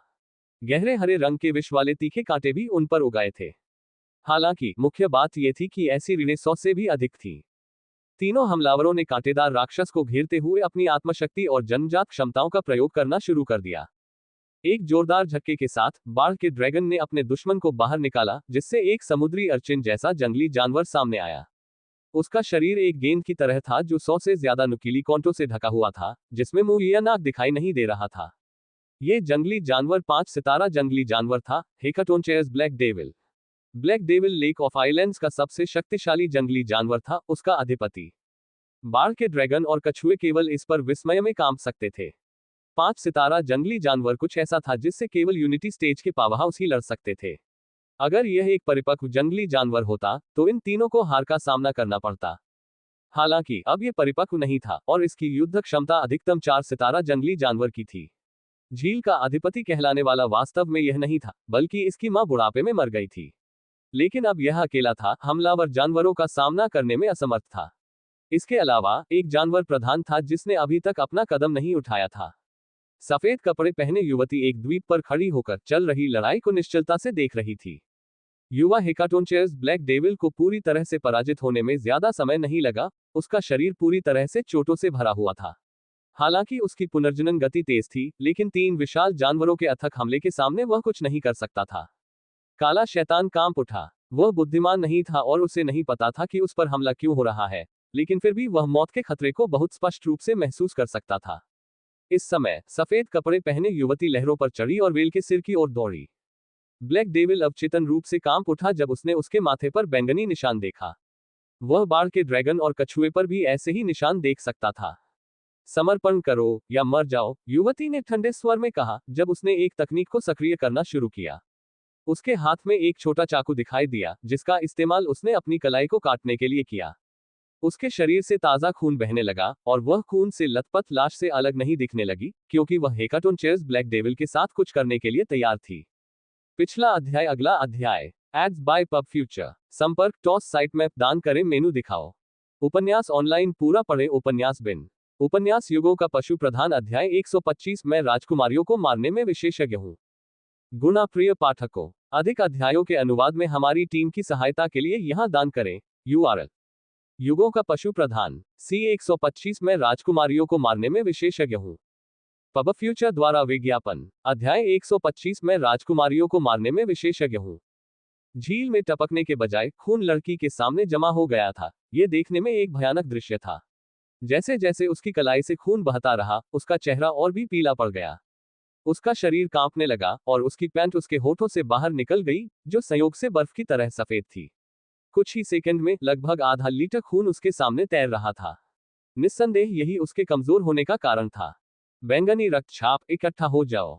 हालांकि वह स्पष्ट रूप से ठीक नहीं थी, फिर भी लड़की के चेहरे पर एक बीमार मुस्कान थी, जो उसे एक भयावह रूप दे रही थी। रक्त धीरे धीरे हवा में एक बैंगनी संरचना में बदल गया जो सांपों की तरह हिल रहा था। ये छाप हेकाटोनचेयर्स ब्लैक डेविल के माथे पर पड़ी तथा ये रचना उस प्राणी की त्वचा पर अंकित हो गई। आओ। हालांकि हेकाटोनचेयर्स ब्लैक डेविल का मुंह दिखाई नहीं दे रहा था, लेकिन वह दर्द से चीख रहा था और चिल्ला रहा था। झील के कई छोटे छोटे द्वीपों पर लहरें हिंसक रूप से टकरा रही थीं और जानवर बेतहाशा इधर उधर छटपटा रहा था। करीब 1 घंटे बाद हेकाटोनचेयर्स ब्लैक डेविल ने आखिरकार हिलना बंद कर दिया। पर्पल स्केल्ड फ्लड ड्रैगन की तरह अब वह खुद को सफेद कपड़ों वाली युवती के हवाले कर चुका था। हालांकि ये स्पष्ट था कि उसकी शारीरिक स्थिति और भी खराब हो गई थी। हम यहीं क्यों न रुकें? ये 3 जंगली जानवर और मैं तुम्हारे लिए एबिसल युद्ध क्षेत्र पर हावी होने के लिए पर्याप्त है, रेज ड्रैगन वेललॉर्ड ने सुझाव दिया। नहीं, मुझे और चाहिए। मैं सिर्फ जीत नहीं सकती, मुझे सबको मारना होगा। हालांकि उसके चेहरे का सारा रंग उड़ गया था, लेकिन उसकी आंखें लाल थीं। इसे परीक्षण क्यों कहा जाता है? इसे इसलिए कहा जाता है क्योंकि हर कोई एलिसियम द्वारा नियंत्रित होता है, केवल मनोरंजन के लिए देखा जाता है। वे हमें तब तक नहीं जाने देंगे जब तक कि केवल एक ही ना बचे। वर्जित तकनीकें। मृत्यु की तुलना में ये कुछ भी नहीं है। मैं ही अंतिम हंसी हंसूंगी। कोई नहीं जानता था कि उसके पास कितना दृढ़ संकल्प था, न ही यह कि यहां तक पहुंचने के लिए उसे किन किन चीजों से गुजरना पड़ा। उसने गहरी सांस ली और युद्ध के मैदान के उदास आसमान की ओर देखा। ब्लूशाइन, अब मुझे कोई नहीं रोक पाएगा, यहां तक कि लिंच शाउटिंग भी नहीं। बचपन से ही मुझे परेशान किया जाता रहा है, सिर्फ ताकत से ही मैं अपनी गरिमा अर्जित कर सकती हूँ। जो मुझे रोकेगा वह मर जाएगा। Ads by PubFuture. इस पहलू में फ्लेमियलो महाद्वीप एबिसल युद्ध क्षेत्र से अलग नहीं है। किंग, उसके वेललॉर्ड ने उसकी ओर देखा। कोई बात नहीं, मैं हमेशा तुम्हारे साथ रहूंगा। चलो चलें, मुझे कम से कम 2 और जंगली जानवरों की जरूरत होगी। क्या आप इसे संभाल सकते हैं? चिंता मत करो, मैं इससे नहीं मरूंगा। इस दौरान हेकाटोनचेयर्स ब्लैक डेविल को पूरी तरह से वश में कर लिया गया था। बैंगनी रक्तचाप 10 दिनों में गायब हो जानी चाहिए, लेकिन स्वर्गीय पैटर्न बैरियर की नजर से 10 दिन पर्याप्त से ज्यादा है। भले ही मैं इस वर्जित तकनीक का उपयोग करके गंभीर रूप से घायल हो जाऊं, लेकिन अगर मैं स्वर्ग के एलिसियम में प्रवेश कर सकती हूं तो ये सब इसके लायक है। इस तकनीक के साथ कोई भी मेरा मुकाबला नहीं कर सकता। उसने दूर तक देखा। ये बहुत बुरा है कि मैं तुम्हें नहीं ढूंढ पा रहा हूं, लितियांग। लेकिन मुझे पता है कि तुम मुझे ढूंढ रहे होगे और मैं उस दिन का इंतजार कर रहा हूं जब हम मिलेंगे। शायद तुम्हें लगता हो कि तुमने पहले ही यह सब पा लिया है, लेकिन एक बहुत बड़े आश्चर्य के लिए तैयार हो जाओ। मैं उस दिन का इंतजार कर रहा हूं। सफेद कपड़ों वाली युवती अपने 4 जानवरों के साथ अपने अगले शिकार की तलाश में आगे बढ़ गई। हालांकि कुछ ही देर में वे किसी से टकरा गए। एक युवा जोड़ा लेक ऑफ आइलैंड्स में आया था। लड़की ने नीलम नीले रंग की पोशाक पहनी थी और उसकी पुतलियों में भी नीले रंग की एक छाया थी। वह एक जीवंत युवा लड़की की सुंदरता थी और यहां तक कि उसकी त्वचा भी पानी जैसी चमक दे रही थी। उनके रास्ते में बाधा डालने वाली पीली लड़की की तुलना में वह कहीं अधिक स्वस्थ, कहीं अधिक आकर्षक थी। जहां तक लड़के की बात है, वह बहुत सीधा सादा था। उसका लबादा लड़की के लबादे के समान नीले रंग का था। उसके चेहरे की बनावट इतनी सुंदर थी कि वह अपने बगल में बैठी लड़की के लिए एकदम सही मैच लग रहा था। दंपति ने तुरंत ही सफेद कपड़े पहने लड़की के माथे पर बैंगनी रंग की आकृति देखी। बैंगनी रक्तचाप, क्या तुम पागल हो गए हो? यह तुम्हें मार डालेगा। नीले रंग की लड़की हैरान लग रही थी। Ads by PubFuture. नीले रंग के कपड़े पहने लड़के ने भौहें सिकोड़ी। ऐसी निषिद्ध तकनीक का इस्तेमाल करना जो खुद को नुकसान पहुंचाए, अस्वीकार्य है। तुम कौन हो और कहां से हो? दंपति ने पर्पल ब्लड इम्प्रिंट के बारे में सुना था और इसके प्रभावों के बारे में जानते थे, लेकिन वे कभी भी किसी से एबिसल ट्रायल के दौरान इसका इस्तेमाल करने की उम्मीद नहीं करेंगे, क्योंकि पर्पल ब्लड इम्प्रिंट उन शीर्ष 3 तकनीकों में से एक थी जो एक्वामरीन में सख्त वर्जित थी। निश्चित रूप से आपको किसी और का नाम पूछने से पहले अपना परिचय देना चाहिए। सफेद कपड़ों वाली युवा लड़की ने हल्की मुस्कान के साथ उत्तर दिया। वह दिखने में कमजोर और दुर्बल थी, लेकिन उसके पीछे खड़े 4 जानवरों के बारे में ऐसा नहीं कहा जा सकता था। लड़के ने उपहास किया। ली किंग चेंग, एक्वामरीन एडमिरल का बेटा। मेरे बगल में एक्वामरीन की 7वीं राजकुमारी गु सुयू है। तुम कौन होते हो वर्जित तकनीक का इस्तेमाल करने वाले? मैं स्वर्ग के एलिसियम में तुम्हारी शिकायत करूंगा। तुम सपना देख रहे हो, वर्जित तकनीक का उपयोग कर रहे हो और अभी भी सोच रहे हो कि तुम जीत सकते हो। यह तकनीक सबसे पहले तुम्हें ही मारेगी, गु सुयू ने कहा। उन्होंने सोचा था कि सफेद कपड़े वाली लड़की उनके आरोपों से डर जाएगी, लेकिन उसने बस अपने बाल ठीक किए और मुस्कुरा दी। तो आप एक राजकुमारी हैं और उसका उपनाम ली है, और आप एक युगल हैं, क्या मैं सही हूं? उसने पूछा। तो क्या हुआ अगर हम हैं? ली किंगचेंग ने जवाब दिया। वह हंसी। मैं राजकुमारियों को मारने में माहिर हूं, साथ ही ली उपनाम वाले लोगों को भी। पागल औरत। गु सुयू का चेहरा घृणा से मुड़ गया। राजकुमारी, हमें उससे अभी छुटकारा पाना होगा, इससे पहले कि वह हमारे लिए मुसीबत बन जाए। भले ही उसके पास जंगली जानवर हो, लेकिन उन जंगली जानवरों में कोई बुद्धि नहीं है। वह खुद भी लड़ने की सारी शक्ति खो चुकी है, इसलिए हम दोनों के लिए उसे हराना आसान होगा, ली किनचेंग ने कहा। यह सही है, शायद एलिसियम हमें नियम तोड़ने वाले को भी हराने के लिए पुरस्कृत करेगा। गु सुयू ने भौहें सिकोड़ी। वे एक्वामरीन के बीस्ट मास्टर थे, जिसने लेक ऑफ आइलैंड्स को उनके लिए एकदम सही क्षेत्र बना दिया। Ads by PubFuture. इस पागल औरत को नीचे गिरा दो इससे पहले कि वह किसी और को नुकसान पहुंचाए। एक बार जब वे एक समझौते पर पहुंच गए, तो उन्होंने अपने जीवित जानवरों को बुलाया। ली किनचेंग का जानवर एक विशाल टोड था। जबकि ज्यादातर लोगों की धारणा में टोड बदसूरत प्राणी होते हैं, लेकिन उनके टोड के मामले में ऐसा नहीं था। अपने नाम के विपरीत, टोरेंटियल थियोटॉड वास्तव में एक चमकदार प्राणी था जो ऐसा दिखता था जैसे कि यह पूरी तरह से रत्नों और क्वार्ट्ज से बना हो। यह एक निम्न स्तरीय 7 सितारा जीवनबद्ध जानवर था, और एक दुर्लभ दोहरे प्रकार का भी, जो एक विशेष प्रजाति से संबंधित था। इसमें जहर और पानी दोनों तत्व थे, जिससे यह एक जहर पानी प्रकार का उभयचर जानवर बन गया। टोरेंटियल थियोटॉड ने जैसे ही युद्ध के मैदान को रत्नजड़ित चमक से जगमगा दिया। इसकी खासियत यह थी कि यह पानी की तरह ही जमीन पर भी लड़ सकता था, जो कि वेललॉर्ड नहीं कर सकता था, क्योंकि जमीन पर यह काफी कमजोर था। लेकिन टोड ज्यादा समय तक सुर्खियों में नहीं रहा, क्योंकि गु सुयू का जीवनबद्ध जानवर सामने आया। एक्वामरीन के शाही कबीले को रेजिना जेलीफिश कबीले के नाम से भी जाना जाता था, क्योंकि यह वह जानवर था जिसे कबीले के सदस्य रखते थे। रेजिना जेलीफिश में सबसे बेहतरीन रक्तरेखा थी जो संभवतः किसी जेलीफिश में हो सकती है। जेलीफिश को सबसे सरल जलीय जीव माना जाता था जिसके पास आक्रामक साधन नहीं थे, लेकिन रेजिना जेलीफिश के मामले में ऐसा नहीं था।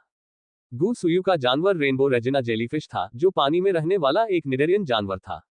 जब यह दुर्लभ जीव लेक ऑफ आइलैंड्स में दिखाई दिया, तो कुछ ही पलों में गंदी झील का पानी क्रिस्टल की तरह साफ हो गया। प्रिज्मीय चमक के साथ अब पारदर्शी झील में तैरते हुए जेलीफिश ने एक स्वप्निल आभा बिखेरी। रेनबो रेजिना जेलीफिश में भी शुद्धिकरण तत्व थे, और यह Hecatoncheires black devil, purple scaled flood dragon या गोल्ड प्लेट बार्बेट टर्टल की तुलना में बहुत खूबसूरत था। सबसे महत्वपूर्ण बात यह है कि यह एक मध्यम श्रेणी का 7 सितारा जीवनदायी जानवर था। ओह, तो ये तुम हो। मैंने सुना है कि एबिसल ट्रायल्स के लिए एकमात्र मध्यम श्रेणी का 7 सितारा जानवर एक्वामरीन से आया था। जोड़े के पास मौजूद शानदार जानवरों के बावजूद सफेद कपड़े वाली लड़की अभी भी मुस्कुरा रही थी। क्या अब तुम डर गए हो? बहुत देर हो चुकी है, गु सुयू ने व्यंग्य किया।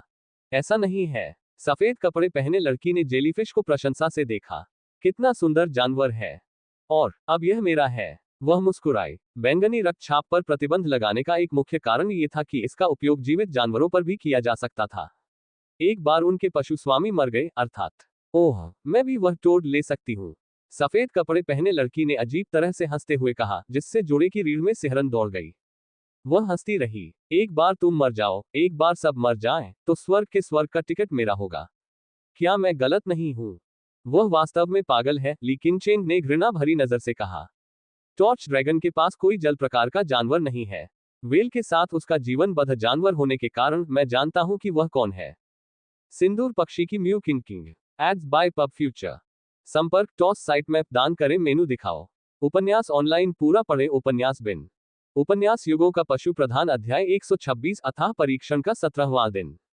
गुणा प्रिय पाठकों, अधिक अध्यायों के अनुवाद में हमारी टीम की सहायता के लिए यहां दान करें। URL युगों का पशु प्रधान C 126 अथाह परीक्षण का 17वां दिन। Ads by PubFuture. अध्याय 126 अथाह परीक्षण का 17वां दिन। 15 दिन बीत चुके थे, लेकिन ली तियानमिंग ने जियांग किंगलुआन का न तो चेहरा देखा था और न ही बाल। अगले दिन भी यही स्थिति रही, और उसके बाद आखिर सभी कहां चले गए? ली तियानमिंग को सिर दर्द होने लगा। सच कहा जाए तो यह एक अपेक्षित परिणाम था। इस विशाल एजियो डोमेन में केवल 20 लोगों को भेजा गया था, और भले ही स्वर्गीय पैटर्न बैरियर सिकुड़ रहा था, फिर भी किसी से मिलने की संभावना बहुत कम थी। सबसे महत्वपूर्ण बात यह है कि ली तियानमिंग या जियांग फेलिंग को तब तक चैन नहीं मिला जब तक जियांग किंगलुआन को नहीं ढूंढ लिया गया। उस नीले पंथ के अलावा कोई नया सुराग नहीं मिला था। ली तियानमिंग ने कहा, मुझे लगता है कि यह किस्मत पर निर्भर है। अगर हम खोज भी करते हैं तो हम बिना सिर वाली मक्खियों की तरह घूमेंगे। हम केवल किंग एयर की सुरक्षा के लिए प्रार्थना कर सकते हैं, जियांग फेलिंग ने धीरे से कहा। सब ठीक हो जाएगा। वह एक भाग्यशाली व्यक्ति की तरह दिखती है। अरे, हम अगले 2 दिनों में उससे मिल भी सकते हैं। जब तक वह ठीक थी तब तक उनका मिलना तय था, जब तक कि संरचना सिकुड़ती रही। ली तियानमिंग ने अपनी यात्रा जारी रखी। यहाँ का इलाका इतना जाना पहचाना क्यों लग रहा है? उस दोपहर ली तियानमिंग एक काली चोटी पर पहुंच गया और एक पर्वत श्रृंखला जो आगे तक फैली हुई थी ने उसका स्वागत किया। मुझे ये परिचित नहीं लगता। नहीं मैं। बेशक तुम नहीं करोगे। यह वह जगह है जहां मुझे सेंटवेस्ट वॉर सोल मिला था। उस समय ली तियानमिंग के पास अभी तक यंग हो नहीं था, न ही वह जियांग फीलिंग से मिला था। यहाँ कुछ खास नहीं लग रहा है। छोटी लड़की उसके कंधे पर बैठ गई और जगह की जांच की। ये सही था। फिर भी ये वही जगह थी जिसने युद्ध आत्मा को जन्म दिया था और ली तियानमिंग की किस्मत बदल दी थी। ठीक है, चलो पुरानी यादों को ताजा करते हैं। ली तियानमिंग जल्दी से जंगल के बीच से होते हुए पर्वत श्रृंखला में चला गया। कुछ ही क्षणों में उसने एक और पहाड़ पार कर लिया, ठीक उसी जगह से पहले जहां से उसे वह सोल मिला था।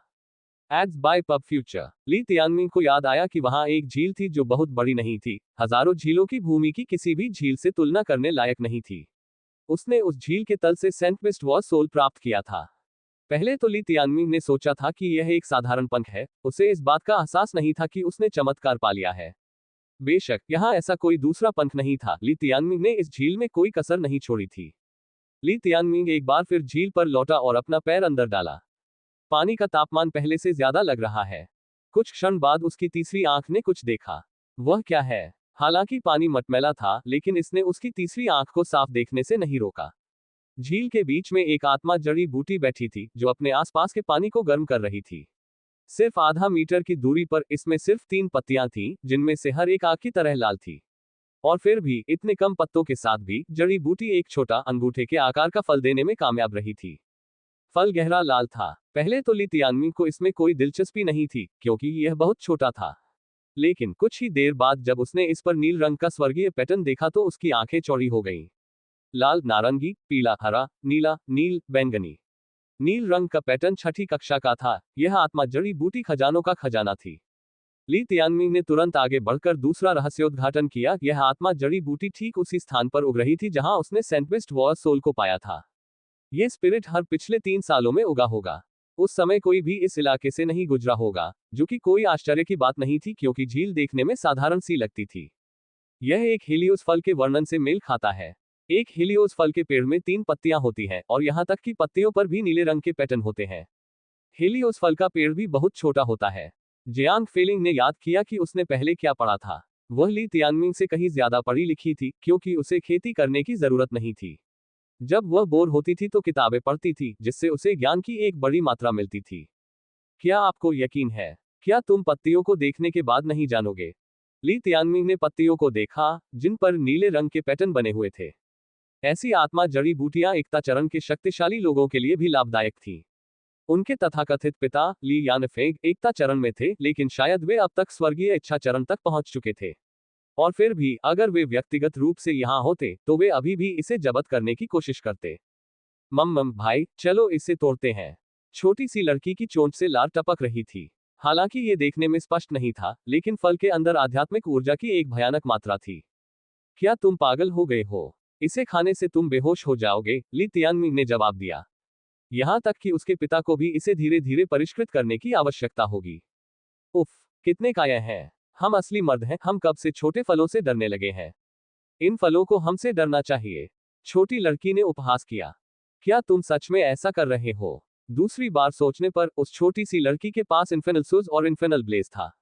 उसके पेट में चौंकाने वाली शोधन क्षमताएं थी। शाही मन्ना को सीधे परिष्कृत करना कोई मुद्दा नहीं था। Ads by PubFuture. यदि इस फल में विद्यमान ऊर्जा को शीघ्रता से परिष्कृत किया जा सके तो प्रगति अवश्यंभावी है।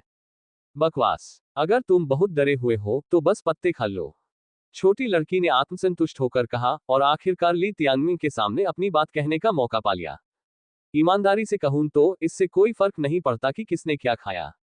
सहजीवी खेती के दौरान जानवरों की अदला बदली से दोनों पक्षों को मिलने वाले लाभ में से कोई भी लाभ साझा करेगा। तार्किक रूप से कहें तो छोटे चूजे की शोधन क्षमता ली तियानमिंग से ज्यादा थी। मौजूदा ली तियानमिंग ग्रेड 4 हरे पैटर्न वाली स्पिरिट जड़ी बूटियों को आसानी से संभाल सकता है। ग्रेड 5 या नीले पैटर्न वाली जड़ी बूटियों को कुछ परीक्षणों की जरूरत होगी, हालांकि क्योंकि उसने पहले कभी उन्हें परिष्कृत करने की कोशिश नहीं की थी। इस तरह की स्पिरिट जड़ी बूटियां तुड़वाने के तुरंत बाद सबसे अच्छा औषधीय प्रभाव डालती हैं। आप जैसे डरपोक व्यक्ति के लिए आप 3 पत्तियां खा सकते हैं। मेरे जैसे असली बदमाश लोग इन फलों को खाते हैं। जरूर शेखी बघारते रहो। बाद में जब तुम्हारा पेट खराब हो तो यह मत कहना कि मैंने तुम्हें चेतावनी नहीं दी थी। हे है, अंततः ली तियानमिंग ने इसे परिष्कृत करने का निर्णय लिया। फिर भी एहतियात के तौर पर छोटी लड़की और उसने पहले एक एक पत्ती को परिष्कृत किया, जिससे छोटी लड़की को भी एक संदर्भ मिल गया। यह एक अनंत नरकीय फीनिक्स था, जिसमें इस क्षेत्र में निर्विवाद प्रतिभा थी, लेकिन सुरक्षा सबसे महत्वपूर्ण थी। एक बार जब उनके शुरुआती परीक्षण हो गए, तो दोनों ने एक एक हेलियोस पत्ती निकाली और मौके पर ही उसे परिष्कृत करना शुरू कर दिया। जैसे ही पत्ता उसके शरीर में घुसा, ली तियानमिंग का गला जलने लगा, जिससे वह कराह उठा। उसे ऐसा नहीं लगा कि उसने पत्ता खाया है, नहीं।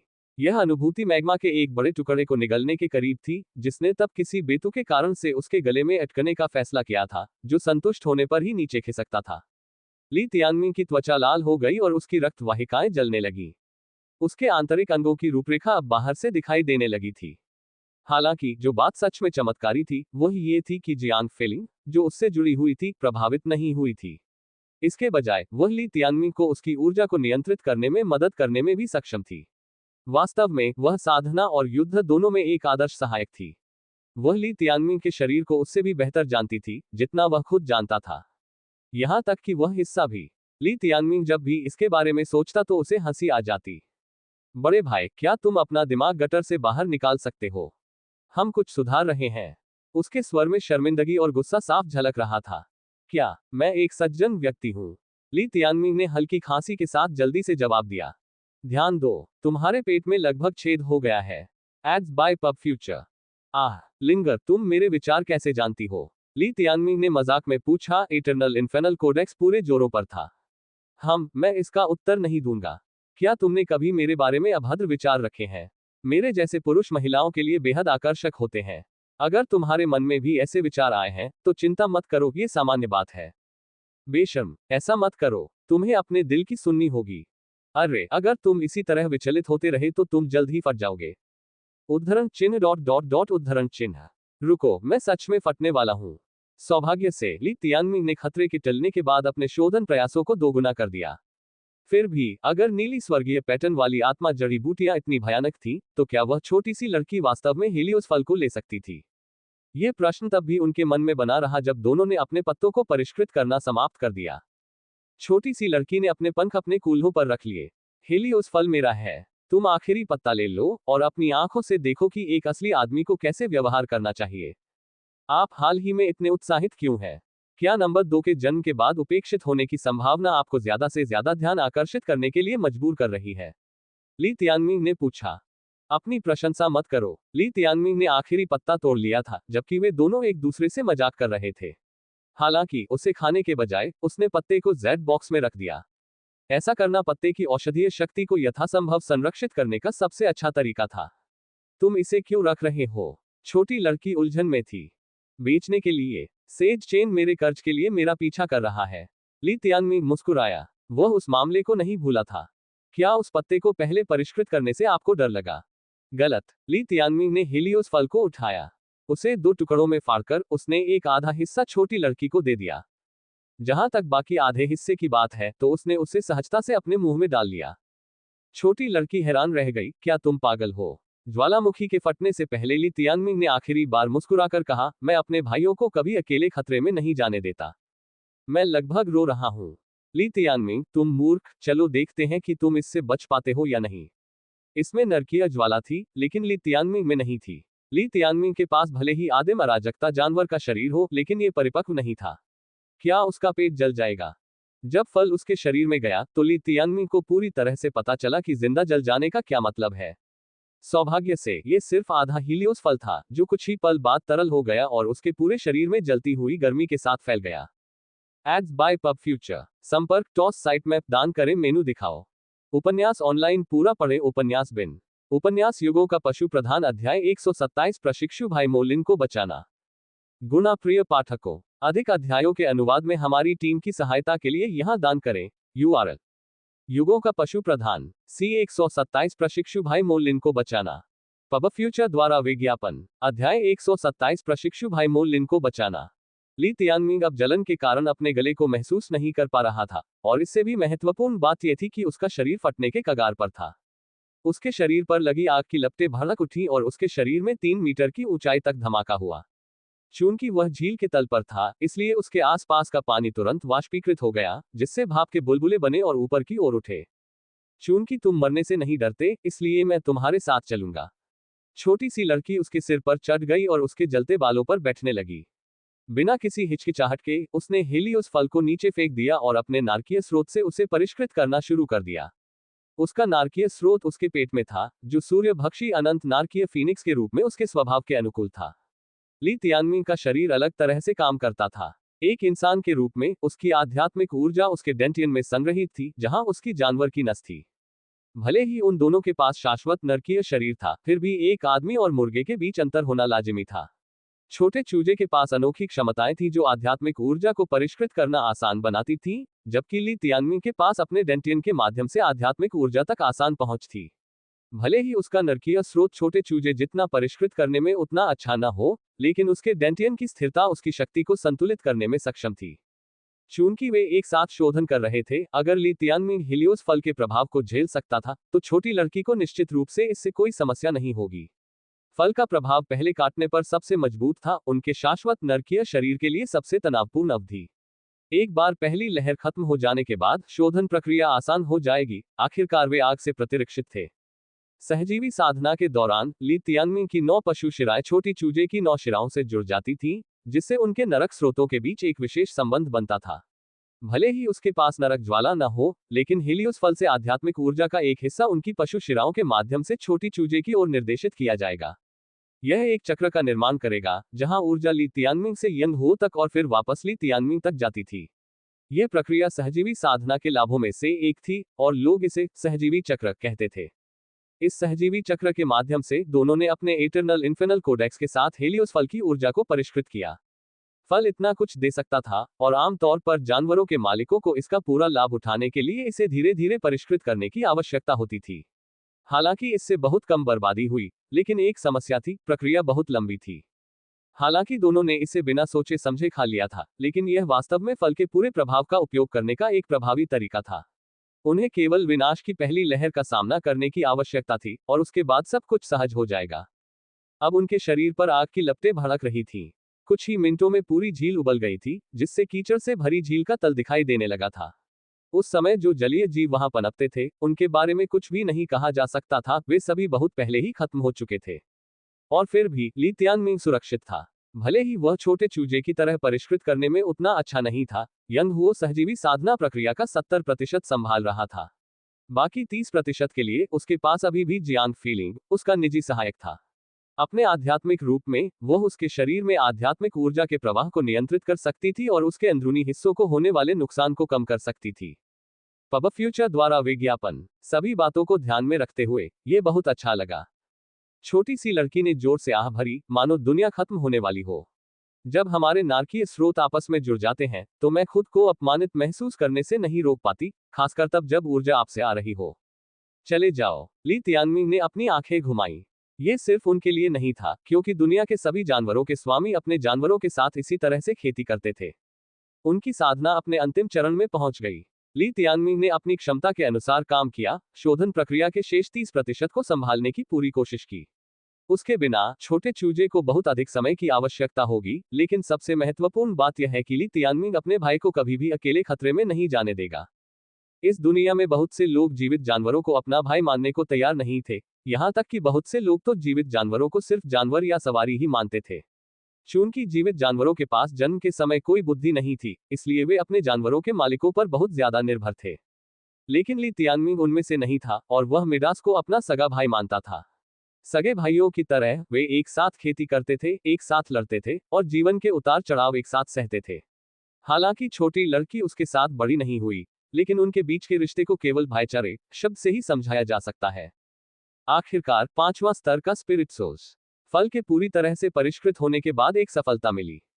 हेलियोस फल के सार को अवशोषित करने के बाद जोड़ी का इन्फिनल सोर्स एक बार फिर से फैल गया।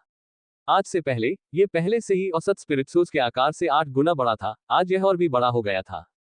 जबकि यह सच था कि वे सिर्फ 5वें स्तर के स्पिरिट सोर्स थे, वे जानवरों की शक्ति और शारीरिक शक्ति के मामले में 8वें स्तर के लोगों से भी मुकाबला कर सकते थे। और अपने साइड किक प्यारे जियांग फीलिंग की मदद से 9वें स्तर के विरोधियों पर विजय पाना कोई सपना नहीं था। एक छोटे से फल की बदौलत संभव हुई यह सफलता परीक्षणों में उनके प्रभुत्व को और मजबूत कर गई थी। मैंने जो सुना है उसके अनुसार मेरे अलावा जो लोग ट्रायल में शामिल हो रहे हैं वे सभी 8वें स्तर के स्पिरिटसोज हैं।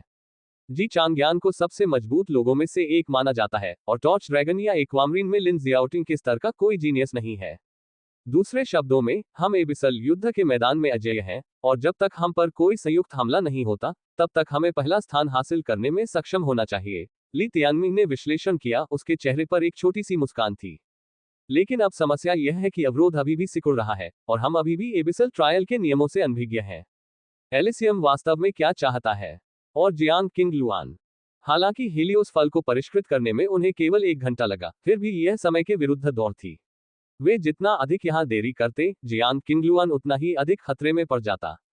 इस झील में ऐसी क्या खास बात है और यहाँ हीलियोस फल क्यों उगते होंगे? ली तियानमिंग ने झील के तल को एक बार फिर खोदा, लेकिन कुछ भी नया नहीं सीखा। उनके पास बर्बाद करने के लिए कोई समय नहीं था, और सबसे महत्वपूर्ण बात यह थी कि स्वर्गीय पैटर्न बैरियर उनके करीब आ रहा था। अगले 10 मिनट में या तो ये झील बैरियर के बाहर होगी।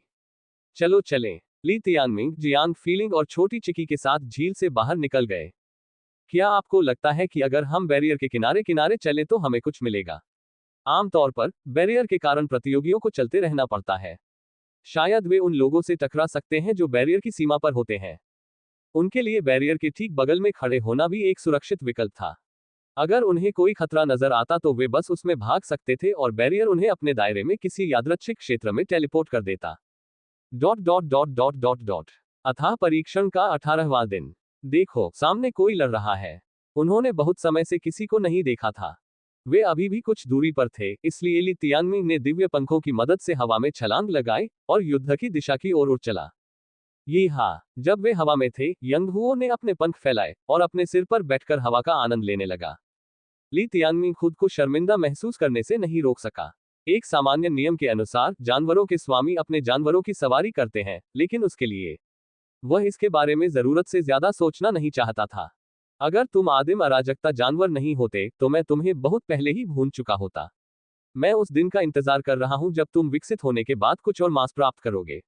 ली तियानमिंग ने फुसफुसाया। वह उस दिन का इंतजार कर रहा था जब वह वास्तव में उस छोटे चूजे पर सवार हो सकेगा, क्योंकि वह दिन होगा जब वह असली अनंत नरकीय फीनिक्स के रूप में वापस आएगा। तब तक वह कितना मजबूत हो जाएगा?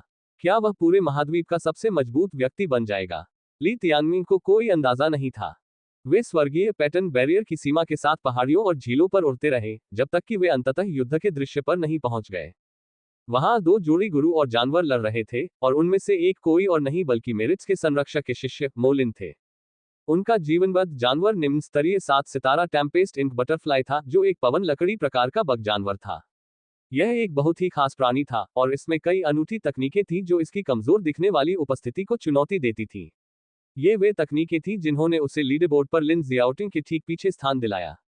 एक दोहरे प्रकार के जीवनबद्ध जानवर के रूप में, न केवल इसके पंख हवा की शक्ति को बुला सकते थे, बल्कि यह प्रकृति की शक्ति को भी प्रकट कर सकता था। यह जमीन से निकलने वाली काली नसों से प्रदर्शित होता था, जो एक स्याही पेंटिंग में बिल्कुल सही लगती थी। मो लिन का हथियार एक स्याही वाला पेन था, जिसका हर वार जानलेवा होता था। ली तियानमिंग के चेनब्लेड की तरह यह भी एक असामान्य हथियार था। ली तियानमिंग को फ्लेमिलो कॉन्टिनेंट में हथियारों के चलन के बारे में ज्यादा जानकारी नहीं थी, लेकिन वर्मिलियन बर्ड में लॉन्गस्वॉर्ड का बोलबाला था। उसके शब्दों के प्रमाण के रूप में, मो लिन जिस लड़की से लड़ रहा था, वह लंबी तलवारों का इस्तेमाल कर रही थी। वास्तव में, उसने अपने दोनों हाथों में एक एक तलवार पकड़ी हुई थी। उसकी लड़ाई की शैली प्रत्येक तलवार का अलग अलग इस्तेमाल कर रही थी। ऐसा लग रहा था कि लड़ाई ज्यादा समय तक नहीं चली थी, लेकिन लड़की पहले से ही मो लिन पर हावी हो रही थी। उसके शरीर पर जानलेवा घाव थे, जो पहले से ही खून से लथपथ था। यहां तक कि उसकी टेम्पेस्ट इंक बटरफ्लाई के पंख भी पहले से ही फटे और तार तार हो चुके थे। इसमें कोई संदेह नहीं कि लड़की का इरादा हत्या करने का था। हर कोई 8वें स्तर के स्पिरिट सोर्स पर था, इसलिए ली तियानमिंग समझ नहीं पाया कि वह इतनी भारी क्यों थी। उसकी नजर उसके बगल में मौजूद ड्रैगन जैसे जानवर पर पड़ी। क्या यह उस जानवर की वजह से था? पब फ्यूचर द्वारा विज्ञापन। संपर्क टॉस साइट मैप दान करें। मेनू दिखाओ। उपन्यास ऑनलाइन पूरा पढ़े। उपन्यास बिन। उपन्यास युगों का पशु प्रधान अध्याय 128 5 लोगों को मार डाला। गुना प्रिय पाठकों, अधिक अध्यायों के अनुवाद में हमारी टीम की सहायता के लिए यहां दान करें। URL: युगों का पशु प्रधान C 128 5 लोगों की हत्या। Ads by PubFuture. अध्याय 128 5 लोगों को मार डाला। ड्रैगन और फीनिक्स ऐसे अस्तित्व थे जो केवल मिथकों में ही दिखाई देते थे। उनमें से सबसे कमजोर भी एक शीर्ष श्रेणी का जानवर होगा। हालांकि टॉर्च ड्रैगन का देश ड्रैगनों के देश के रूप में जाना जाता था, लेकिन उनके पास एक भी असली ड्रैगन नहीं था। वर्मिलियन बर्ड के लिए राष्ट्र विनम्र होने में व्यस्त था। फीनिक्स शब्द राष्ट्र के नाम में आने की भी इज्जत नहीं करता था। ली तियानमिंग ने पहले भी टॉर्च ड्रैगन से एक ड्रैगन प्रकार का जीवनबद्ध जानवर देखा था, जी चांगयान का ज्वालामुखी ड्रेक। हालांकि निम्न स्तरीय 7 सितारा जीवनबद्ध जानवर सबसे अच्छे से अशुद्ध रक्त वाले ड्रैगन होंगे, भले ही वे परिपक्व हो जाएं। हालांकि उसके सामने लड़की का जीवनबद्ध जानवर एक सच्चे ड्रैगन की तरह और भी अधिक दिख रहा था। ये ज्वालामुखी ड्रेक से भी बड़ा था और इसके शल्क नीले और सफेद रंग के बीच बारी बारी से थे, जिससे ये बहुत पवित्र और महान रूप दे रहा था। इसका लंबा और पतला शरीर, उस्तरे की तरह तीखे दांत और पंजे तथा शरीर पर घने ड्रेकोनिक शल्क इसे एक सच्चे ड्रैगन जैसा बनाते थे। इसमें केवल सींग की कमी थी। बड़े भाई, यह उच्च श्रेणी का 7 सितारा जीवनबद्ध जानवर है, बर्फीला तूफान ड्रैगन। यह एक तूफान और बर्फ प्रकार का ड्रैगन जीवनबद्ध जानवर है। इसे मुश्किल से ही असली ड्रैगन माना जा सकता है। जियांग फेलिंग को गहरा सदमा लगा, क्योंकि म्यू यांग द्वारा दिए गए डेटा से संकेत मिला था कि उनका सबसे मजबूत प्रतिद्वंद्वी एक मध्यम श्रेणी का 7 सितारा जानवर होगा। ज्वालामुखी ड्रेक और ब्लिज़र्ड ड्रैगन अलग अलग थे। एक सरीसृप प्रजाति थी, जबकि दूसरी ड्रैगन प्रजाति थी। पहला सांप होने के करीब था, जबकि असली ड्रैगन आसमान में उड़ सकते थे और उनके पास एक सर्वोच्च वंश था। महाद्वीप पर अन्य शीर्ष रक्त वंशावली भी थी, लेकिन वर्मिलियन बर्ड में उनमें से कोई भी नहीं थी। बेशक सर्वोच्च रक्त रेखाओं का मतलब यह नहीं था कि अधिक सामान्य प्रजातियां बेकार थीं। पौराणिक फीनिक्स को एक पक्षी प्रजाति के रूप में वर्गीकृत किया जाएगा, हालांकि निश्चित रूप से यह सभी पक्षियों का संप्रभु होगा। जहां तक शाश्वत नरकीय फीनिक्स की बात है, तो यह उससे कहीं आगे होगा। छोटी सी चिड़िया के सपने से ली तियानमिंग को पता चल गया था कि यंग हुओ औसत फीनिक्स से कहीं आगे है। इसका मतलब यह है कि ब्लिज़र्ड ड्रैगन एक ड्रैगन है, लेकिन उनमें से सबसे गरीब वंशों में से एक है, ली तियानमिंग ने सोचा। जियांग फीलिंग ने सिर हिलाया। ईमानदारी से, ड्रैगन के रूप में वर्गीकृत होने को सिर्फ ब्लिज़र्ड ड्रैगन को अच्छा दिखाने के लिए कहा जा सकता है। ऐसे तर्क हैं जो दूसरी तरफ जाते हैं। कुछ लोग कहते हैं कि ड्रैगन, फीनिक्स और किलिन के लिए सबसे खराब वंश भी कम से कम 8 सितारा शाही जानवर होना चाहिए। कुछ अन्य लोगों के लिए संत जानवर होना न्यूनतम योग्यता है। Ads by PubFuture. Vermilion bird में जीवनबद्ध जानवरों के बारे में इतनी सारी किताबें और राय होने के कारण ऐसा कोई तरीका नहीं था जिससे वे सभी एकीकृत हो सकें। ली तियानमिंग को युद्ध के मैदान में पहुंचने से पहले अभी भी काफी दूरी तय करनी थी, इसलिए वह लड़ाई में उलझे बिना ही बर्फीला तूफान ड्रैगन और उसके जानवरों के सरदार को स्पष्ट रूप से देखने में सक्षम था। लड़की ने एक लंबी नीली और सफेद पोशाक पहनी हुई थी, और दूर से भी यह स्पष्ट था कि वह एक ऐसी सुंदरी थी जो अपनी खूबसूरती से ही देशों को हिला सकती थी। जब वह हमला कर रही थी, तो उसकी दोनों तलवारें शानदार तरीके से नाच रही थीं। हालांकि ली तियानमिंग की उस सुंदरता पर कोई प्रतिक्रिया नहीं थी। ऐसा इसलिए था क्योंकि सबसे खूबसूरत लड़की पहले से ही उसके दिल में थी, और साथ ही उसके शरीर में भी। इससे भी महत्वपूर्ण बात यह थी कि वह सुंदर लड़की स्पष्ट रूप से मोलिन को मारने का प्रयास कर रही थी, क्योंकि उसके हर वार से खून निकल रहा था। अंकल यांग ने जो जानकारी दी थी, उसमें वह नहीं थी। वह कैसे अंदर आई? ली तियानमिंग ने तुरंत डेटा याद किया। उसकी ताकत और जीवनबद्ध जानवर प्रशिक्षु भाई मोलिन की तुलना में बहुत अधिक मजबूत है। क्या उसने अपनी क्षमताओं को इतनी अच्छी तरह से छिपाया था कि वर्मिलियन बर्ड के स्वर्ग के अभयारण्य को भी पता नहीं चला? यही एकमात्र संभावना थी। ली तियानमिंग को पता चल गया था कि वह मोलिन को आसानी से दबा रही थी। ऐसा होने के लिए उसे 9वें स्तर का स्पिरिट सोज होना चाहिए था। मुझे कोई याद है, वह टॉर्च ड्रैगन की एक प्रतियोगी है जिसका नाम यू लिंगजी है। जानकारी कहती है कि वह 8वीं स्तर की स्पिरिट सोज है और उसके पास एक कम स्तरीय 7 सितारा जीवनबद्ध जानवर स्ट्रोई ड्रेक है। ये वही होना चाहिए। फिर भी वह जानकारी डेटा में बताई गई जानकारी से अलग थी। जब ली तियानमिंग ने युद्ध के मैदान में प्रवेश किया, तो उसने उसे मोलिन के ब्रश को काटते हुए देखा। ये निश्चित रूप से एक ग्रेड 6 जानवर हथियार है, जो स्वर्ग के एलिसियम द्वारा निर्धारित नियमों के खिलाफ है। इससे कोई फर्क नहीं पड़ता कि उसका स्तर और जीवनबद्ध जानवर मजबूत थे, क्योंकि वह उसकी ताकत थी। हालांकि उसे ग्रेड 6 जानवर हथियार का उपयोग करने का कोई अधिकार नहीं था। डेटा में इस यू लिंगजी को किसी ऐसे व्यक्ति के रूप में वर्गीकृत किया गया था जिस पर बहुत कम ध्यान दिया गया था, और यहां तक कि ली तियानमिंग ने भी उसे अनदेखा कर दिया था। म्यू यांग ने कहा था कि सबसे मजबूत दावेदार एक्वामरीन की 7वीं राजकुमारी गु सुयू होनी चाहिए। वह एकमात्र ऐसी थी जिसके पास मध्य स्तरीय 7 सितारा जीवनबद्ध जानवर था। कौन जानता था कि यू लिंगजी ने अपने कार्ड इतने अच्छे से छिपाए थे? क्या उसने पहले कभी एक्वामरीन में लड़ाई नहीं की थी? स्तर में सफलता एबिसल युद्ध के मैदान में हो सकती थी, लेकिन अगर यह यंग हू नहीं थी, तो इस कम समय में एक जीवनबद्ध जानवर के लिए टीम में विकसित होना असंभव था। इस समय यू लिंगजी की तलवारों में से एक ने मोलिन के गले पर वार किया।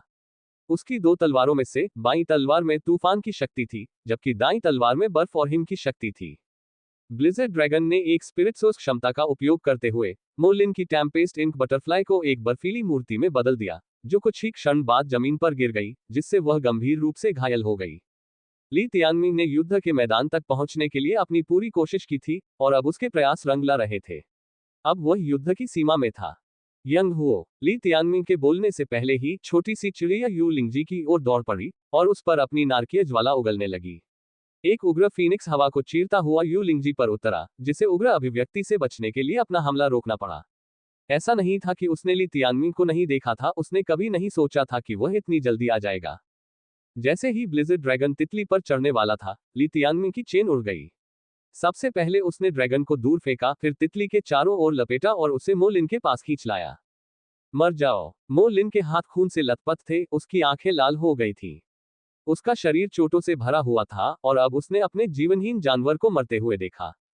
ली तियानमिंग और छोटी लड़की ने यू लिंगजी और ब्लिज़र्ड ड्रैगन को रोकना जारी रखा, ताकि वे परेशान मो लिन को नुकसान न पहुंचा सके। अगर वे नहीं होते, तो मो लिन और उसका जानवर पहले ही मर चुका होता। धन्यवाद तियानमिंग, लेकिन तुम्हें भागना चाहिए। हम उसके प्रतिद्वंद्वी नहीं हैं। वह 9वीं स्तर की स्पिरिट सोर्स है और उसके पास ग्रेड 6 का जानवर हथियार है। मो लिन ने अपने पैरों पर खड़े होने के लिए संघर्ष किया। मो लिन ने जल्दी से अपने जानवर का इलाज करने के लिए कुछ आत्मिक जड़ी बूटियों का इस्तेमाल किया और फिर उसे स्वस्थ करने के लिए जीवन बाधित स्थान में स्थानांतरित कर दिया। ये ठीक है। ली तियानमिंग ने अपने पीछे इशारा किया। ये संरचना लगभग यहां तक पहुंच रही है। अगर मैं उसे और नहीं रोक सकता, तो संरचना से निकलकर भाग जाऊंगा। लड़ाई के दौरान पीछे हटने का मो लिन का यही लक्ष्य था। हालांकि प्रतिद्वंद्वी को उसकी योजना पता थी और उसने उसे उसके करीब आने नहीं दिया। तियानमिंग, मो लिन चिंतित था। चिंता मत करो। ली तियानमिंग ने उसे ऐसी नजर से देखा कि मो लिन अपनी विनती जारी रखने में असमर्थ हो गया। जियांग फीलिंग की आवाज भी गूंज उठी। पहले अपने जानवर का इलाज करो। कम से कम उसका खून बहना तो बंद करो। साथ ही तुम्हें यह भी देखना होगा कि क्या तुम उसे उचित स्पिरिट जड़ी बूटियों से गर्म कर सकते हो, क्योंकि वह बहुत ज्यादा ठंड से ठंडा हो गया है। जैसे ही वे बात कर रहे थे, यू लिंगजी और ड्रैगन आ गए। यू लिंगजी का चेहरा एक सफेद घूंघट से ढका हुआ था। उसकी तलवारों से खून टपक रहा था। वह ली तियानमिंग को ठंडी निगाहों से देख रही थी। मेरी किस्मत अच्छी है। दूसरा व्यक्ति मुझे अपना सिर देने आया है। इससे मुझे लोगों को खोजने की परेशानी से छुटकारा मिल गया। Ads by PubFuture. हालांकि ब्लिज़ार्ड ड्रैगन बहुत सुंदर था, लेकिन वह बहुत क्रूर भी था, जो ली तियानमिंग को लालच भरी नजरों से देख रहा था। तुम दोनों को गिनकर मैंने 7 को मार डाला है। चलो देखते हैं, कुल मिलाकर 20 हैं, इसलिए मुझे लगता है कि मैं ट्रायल में प्रथम रहूंगी। वह ली तियानमिंग की उपस्थिति से बहुत प्रसन्न लग रही थी। वह पहले ही 5 लोगों को मार चुकी थी। क्या उनमें से कोई वर्मिलियन बर्ड से था? उसकी ताकत को देखते हुए उससे मिलना मौत की सजा से अलग नहीं था। ली तियानमिंग को बुरा लग रहा था। जब कोई नियम ही नहीं है तो हत्या क्यों करें? नादान, ये परीक्षाएं हैं, इसलिए हम यहाँ परीक्षण के लिए आए हैं। मैंने अपने टॉर्च ड्रैगन से लोगों को भी मारा है, तो मैं तुम्हें मारने से क्यों रोकूंगी? उसने अपना सिर हिलाया, हंसी। यू लिंगजी ने अपना विंड कमत ब्लेड निकाला और उसे दिखाया। यह एक ग्रेड 6 हथियार है और मुझे इसका उपयोग करने की अनुमति है। क्या आप खुश हैं? प्रशिक्षु भाई मो लिन, पहले जाओ। ली तियानमिंग नहीं चाहता था कि वह मो लिन को घायल करे, क्योंकि वह बहुत निर्दयी थी। वह इस घमंडी और ठंडी महिला के साथ एक बड़ी लड़ाई की योजना भी बना रहा था, जब वह चला गया। नहीं, मैं भी तब जाऊंगा जब तुम जाओगी। मो लिन खड़ा हो गया, उसने अभी अभी खुद को कुछ दवा खिलाई थी। वह अकेला भागने वाला नहीं था, और ली तियानमिंग को यहां छोड़ने के बजाय मरना पसंद करेगा। आखिरकार उसे ली तियानमिंग की ताकत का अंदाजा नहीं था। अफसोस, जब लड़ाई शुरू हुई तो ली तियानमिंग उस पर ध्यान नहीं दे पाए, जिससे यह उनके लिए बहुत खतरनाक हो गया। बड़े भाई, उससे पहले ले जाना ही बेहतर है, जियांग फेलिंग ने कहा। थोड़ी सी भी लापरवाही मो लिन की जान ले सकती थी। ली तियानमिंग ने सिर हिलाया, ठीक है। तुम जाना चाहती हो। यू लिंगजी ने जब ये बातचीत सुनी तो वो हंसना चाहती थी, और कुछ ही देर बाद अचानक हरकत में आ गई। हालांकि उसका लक्ष्य ली तियानमिंग नहीं, बल्कि मो लिन था। चूंकि उसका लक्ष्य मारना था, इसलिए वह स्वाभाविक रूप से सबसे पहले बुरी तरह घायल मो लिन पर हमला करेगी। ड्रैगन के लिए, उसने ली तियानमिंग को रोकने के लिए अपना रास्ता बनाया। ली तियानमिंग उसके इरादों को कैसे नहीं समझ सकता था। चूंकि मो लिन जाना नहीं चाहता था, इसलिए ली तियानमिंग के पास उसे वापस लाने के अलावा कोई विकल्प नहीं था। ली तियानमिंग ने आकाशीय पंख फैलाए और आकाश में उड़ गए। अस्थायी क्षेत्र। हाँ, जियांग फेलिंग ने तुरंत ली तियानमिंग को केंद्र में रखते हुए टेम्पोरल फील्ड को सक्रिय कर दिया, जिसने यू लिंगजी और मो लिन दोनों को घेर लिया। यू लिंगजी को अस्थायी क्षेत्र द्वारा प्रतिबंधित किए जाने के कारण ली तियानमिंग जल्दी से मो लिन के सामने आ गया, उसे पकड़ लिया और एक झटके में दूर चला गया। दिव्य पंखों के साथ कोई भी ऐसा नहीं था जो ली तियानमिंग को पकड़ सके अगर वह भागना चाहता। तुम्हारी हिम्मत नहीं हुई। यू लिंगजी की अभिव्यक्ति ठंडी थी। टेम्पोरल फील्ड के कारण उस पर असर पड़ रहा था, हालांकि वह पहले से जानती भी नहीं थी कि यह क्या है। ली तियानमिंग की उड़ान की गति उसकी उम्मीदों से कहीं ज्यादा थी। पीछा करो। Ads by PubFuture. संपर्क टॉस साइट मैप दान करें मेनू दिखाओ। उपन्यास ऑनलाइन पूरा पढ़े। उपन्यास बिन। उपन्यास युगों का पशु प्रधान अध्याय 129 अथाह परीक्षण का 19वां दिन। गुणा प्रिय पाठकों, अधिक अध्यायों के अनुवाद में हमारी टीम की सहायता के लिए यहां दान करें। URL युगों का पशु प्रधान C129 अथाह परीक्षण का 19वां दिन। एड्स बाय पब फ्यूचर अध्याय 129 अथाह परीक्षण का 19वां दिन। यू लिंगजी स्वाभाविक रूप से अकेले उड़ने में असमर्थ थी और इसलिए उसे ब्लिज़र्ड ड्रैगन पर सवार होना पड़ा। हालांकि यह पंखहीन था, लेकिन यह तूफानों की शक्ति का उपयोग करके आकाश में उड़ सकता था और ली तियानमिंग का पीछा कर सकता था। दुर्भाग्यवश जब भी वह टेम्पोरल फील्ड में प्रवेश करती, दूरी तुरंत बढ़ जाती। ली तियानमिंग यू लिंगजी को नहीं हरा सकता था, खासकर तब जब मो लिन घायल था। फिर भी वह समझता था कि अगर वह मो लिन की जगह होता तो वह भी ऐसा ही करता। ऐसे में ली तियानमिंग के पास एकमात्र उपाय मो लिन को स्वर्गीय पैटर्न बैरियर के पास ले जाना था, जो करीब आ रहा था। प्रशिक्षु भाई मो लिन, मुझे नहीं पता कि हम बैरियर को छूने के बाद उसी जगह पर जा सकते हैं या नहीं। अगर हम नहीं जा पाते हैं तो पहले छिप जाओ और ठीक होने पर ध्यान दो। अब स्वर्ग के एलिसियम के बारे में मत सोचो। ठीक है, मुझे बचाने के लिए शुक्रिया। मो लिन ने पीछे देखा और आखिरकार राहत की सांस ली, ये देखकर कि यू लिंगजी उन्हें पकड़ नहीं पाए। उन दोनों का अपनी जान बचाकर भागना उसके लिए सबसे अच्छा नतीजा था। बैरियर की क्षमता के बिना जो किसी को छूता है उसे दूर भेज दिया जाता। यू लिंगजी एक प्रतिशोधीभूत की तरह अपना पीछा जारी रखती, और ये देखते हुए कि यह परीक्षण एक मुक्त के लिए सभी था, जहां एक ओरियोल कभी भी दिखाई दे सकता था, भाग जाना सबसे अच्छा था। अब अवरोध स्वयं दृष्टिगोचर था। मो लिन पर अपनी पकड़ मजबूत करते हुए ली तियानमिंग ने उसे जोर से धक्का दिया। जहां तक छोटी चिड़िया का सवाल है, वह पहले से ही जीवन बाधित स्थान में प्रवेश कर चुकी थी ताकि आने वाली किसी भी चीज से खुद को दूर न कर सके, और टेलीपोर्टेशन शुरू होते ही एक तूफान आ गया। तूफान की शक्ति बहुत भयानक थी। भले ही ली तियानमिंग मो लिन को सुरक्षित रखने के लिए अपनी चेन का इस्तेमाल कर रहा था, लेकिन उन्हें एक भयानक झटके के साथ अलग होने के लिए मजबूर होना पड़ा। दुनिया ली तियानमिंग के इर्द गिर्द घूम गई, जो एक पल बाद आसमान से नीचे गिर गया, एक टक्कर के साथ उसके नितंब पर गिर गया।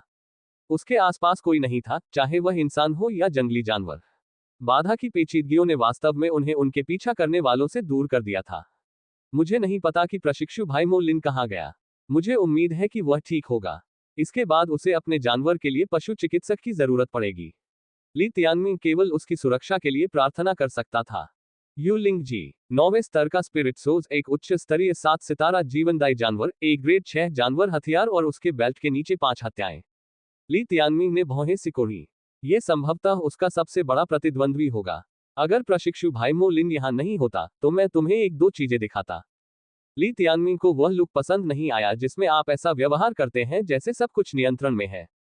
इसलिए उसने निष्कर्ष निकाला, दोनों लड़कियां हैं, लेकिन लिंग एर ज्यादा प्यारी है। अन्य लोगों के लिए कोई नहीं जानता था कि एक सुंदर रूप के नीचे किस प्रकार का हृदय छिपा हुआ है। मेरी एकमात्र चिंता यह है कि किंग एर उन लोगों में से एक है जिन्हें उसने मार डाला है। इस पूरे समय जियांग फेलिंग बहुत चिंतित था। वह ठीक हो जाएगी। ली तियानमिंग केवल उसे दिलासा दे सकता था। वह खुद जियांग किंगलुआन की रक्षा करना चाहता था, लेकिन समस्या ये थी कि वह अभी भी उसे नहीं ढूंढ पा रहा था। वह अब तक जिंग क्यू, चेन हाओ और मो लिन से मिल चुका था, लेकिन वह उन दो लोगों से नहीं मिल पाया जिन्हें वह वास्तव में ढूंढना चाहता था, मू किंग किंग और जियांग किंगलुआन। यह 18वां दिन है। घिरा हुआ क्षेत्र काफी सिकुड़ गया है। ली तियानमिंग उड़कर आया और उसने संरचना के आकार की जांच की। Ads by PubFuture. अब जब मैं इसके बारे में सोचता हूं तो पाता हूं कि अवरोध एक गोला है। इसलिए जब यह सिकुड़ता है तो उच्चतम बिंदु पूरे गोले के केंद्र के अनुरूप होना चाहिए। ली तियानमिंग ने स्पष्ट बात को न समझ पाने के लिए अपने सिर पर थप्पड़ मारा। चूंकि वह उन्हें नहीं ढूंढ पाया, इसलिए उसे बस उस जगह जाना था जहां ज्यादातर लोग होंगे। ली तियानमिंग को सिर्फ आसमान में बनी संरचना के साथ साथ चलना था, जब तक कि उसे सबसे ऊंचा बिंदु न मिल जाए, तभी वह केंद्र पर पहुंचेगा। बिल्कुल शुरुआत में संरचना बहुत ऊंची थी, बादलों से ऊपर। हालांकि जैसे जैसे ये सिकुड़ती गई, उनके युद्ध के मैदान की छत नीचे होती गई। अभी ये बिजली से भरे बादलों से नीचे होनी चाहिए। ली तियानमिंग घनी काली बिजली के बीच से उड़ गया। यह एक जोखिम भरा कदम था, क्योंकि इसमें मारा जाना लगभग निश्चित था कि वह मर जाएगा। हालांकि जियांग किंगलुआन को खोजने के लिए उसे यह जोखिम उठाना पड़ा। अपने जीवन बद्ध स्थान के अंदर नंबर 2 हर बार बिजली के पास जाने पर उत्तेजित होने लगता था। ये खोल के खिलाफ धक्का देता था, जिससे उस पर दरारें बढ़ती जाती थी और फिर 3 और दरारें हो जाती थीं। दरारों के बीच से बिजली चमकती हुई दिखाई दे रही थी। इसके विपरीत छोटा चूजा अपने छोटे भाई को चलते हुए देखकर उतना उत्साहित नहीं लग रहा था। ऐसा इसलिए था क्योंकि वह और ली तियानमिंग गिनती कर रहे थे। 1, 2, 3, 15, 16, 17। जब वे 17 पर पहुंचे तो सारी हरकतें रुक गईं। अगर वे अपने कान खड़े करते तो खर्राटों की आवाजें सुनाई देती। यह शापित चक्र पहले ही दर्जनों बार दोहराया जा चुका था। हर बार अंदर का शैतान हमेशा 17वीं बार धक्का देने से ठीक पहले सो जाता था। कितना आलसी बदमाश है। मुझे यकीन है कि अंडे सेने के बाद भी ये किसी काम का नहीं होगा, छोटी लड़की ने घृणा से कहा। Dot dot dot dot dot dot. अथाह परीक्षण का 19वां दिन। ली तियानमिंग ने सबसे ऊंचा स्थान ढूंढ लिया था। जब उसने नीचे देखा तो उसे पानी का एक क्षेत्र दिखाई दिया। उसकी सतह पर काली धुंध छाई हुई थी। कौन जानता था कि पानी के इस क्षेत्र में कितने जंगली जानवर छिपे हुए हैं। यह स्थान फ्लेमिलो महाद्वीप पर द्वीपों की झील के अनुरूप होना चाहिए। द्वीपों की झील हजारों झीलों की भूमि में सबसे बड़ी झीलों में से एक है। ली तियानमिंग झील के बगल में पहाड़ों में से एक में छिपकर नीचे उतरा। क्या यहाँ पहले से ही अन्य लोग छिपे हुए हैं? इस सर्वव्यापी धुंध में लोगों को ढूंढना कठिन होगा। ली तियानमिंग झील के चारों ओर उड़ता रहा, चाहे उसने कोई हलचल मचाई हो या नहीं, उसे इसकी परवाह नहीं थी। तियानमिंग। 1 घंटे बाद किसी ने उससे आवाज लगाई। ली तियानमिंग जल्दी से वहां पहुंचा और मो लिन को ढूंढ निकाला, जो एक गुफा में छिपा हुआ था। अब जबकि एक दिन बीत चुका था, उसका चेहरा बहुत बेहतर लग रहा था। तुम्हारा जीवित जानवर कैसा है? उसकी चोटें स्थिर हो गई हैं। पब फ्यूचर द्वारा विज्ञापन। आप यहाँ क्यों हैं प्रशिक्षु भाई मो लिन? मुझे यहाँ टेलीपोर्ट किया गया था। जिंग क्यू और चेन हाओ के अनुसार ये वह जगह होगी जहां अंत में संरचना सिकुड़ जाएगी।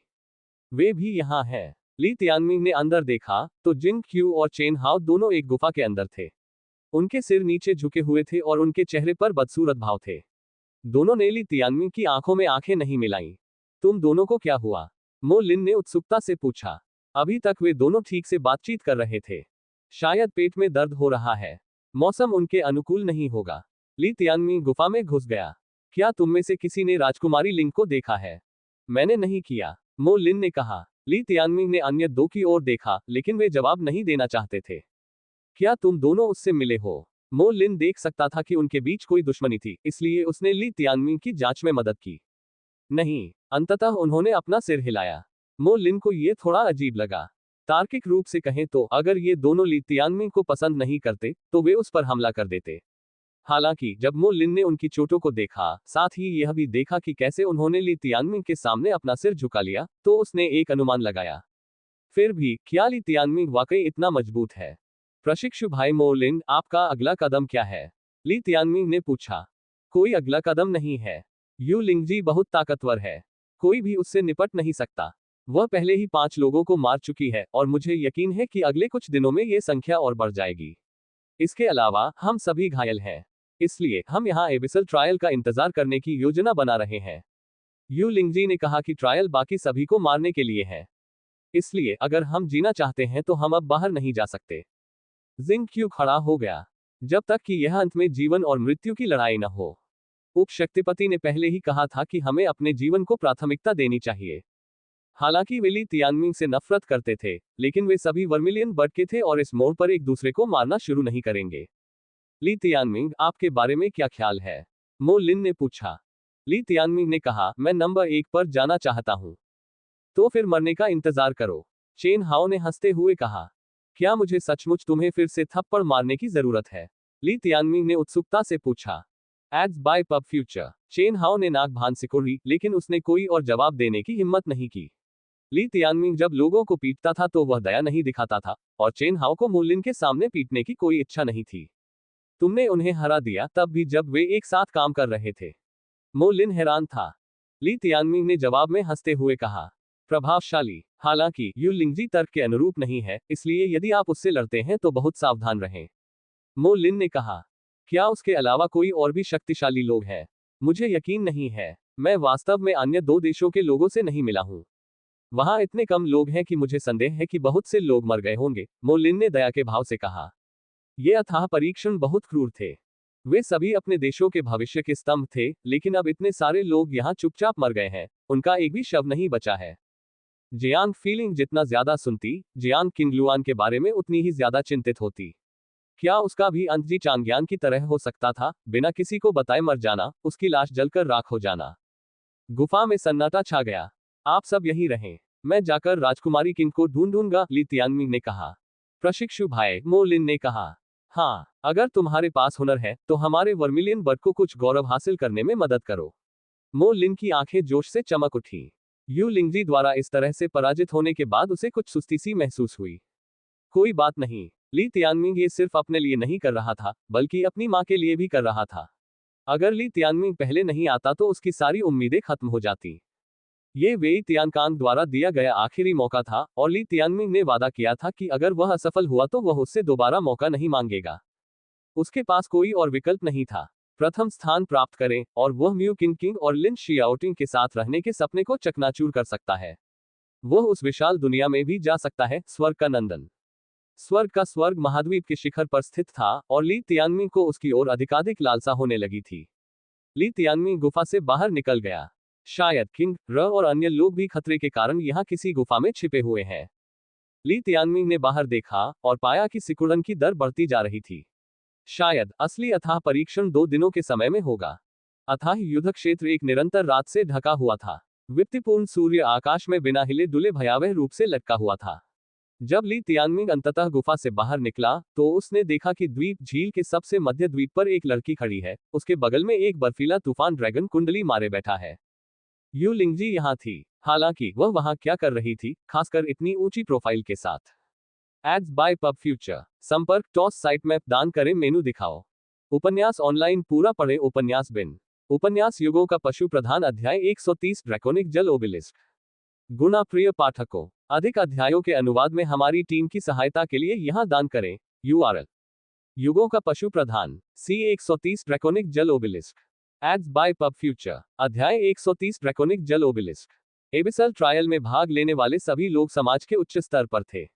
इस तरह ब्लिज़र्ड ड्रैगन, जिसे असली ड्रैगन के रूप में वर्गीकृत किया गया था, को तुरंत पहचान लिया गया, और उसने लगभग सभी को यू लिंगजी पर हमला करने से रोक दिया, जो झील के केंद्र में द्वीप पर खड़ी थी। अजीब बात यह है कि द्वीपों की झील पर छाई काली धुंध छंटने लगी थी, और अपनी तीसरी आंख के बिना भी ली तियानमिंग को अपने आसपास का अच्छा नजारा दिखाई दे रहा था। इसका मतलब ये भी था कि उसे यू लिंगजी के साथ साथ उसके आसपास छिपे अन्य लोगों पर भी बेहतर नजर थी। कुछ ही देर बाद उसका ब्लिज़र्ड ड्रैगन हवा में उड़ गया, और यू लिंगजी ने अपने आसपास के क्षेत्र को देखा। जो लोग अभी भी जीवित हैं, वे आकर लड़ें। मेरे हाथों 6 लोग मारे गए हैं, और मुझे पूरा यकीन है कि आप में से कुछ ने दूसरों को भी मार दिया है, इसलिए अब केवल कुछ ही लोग जीवित बचे हैं। जैसा कि उम्मीद थी, यहाँ किसी में हिम्मत नहीं है। खैर, कोई बात नहीं। आखिरकार अवरोध समाप्त हो रहा है। उसके शब्द झील के चारों ओर गूंज रहे थे, लेकिन किसी ने उसका जवाब नहीं दिया। कम से कम मोलिन के समूह के लिए वे खुद को मरवाने का इरादा नहीं रखते थे।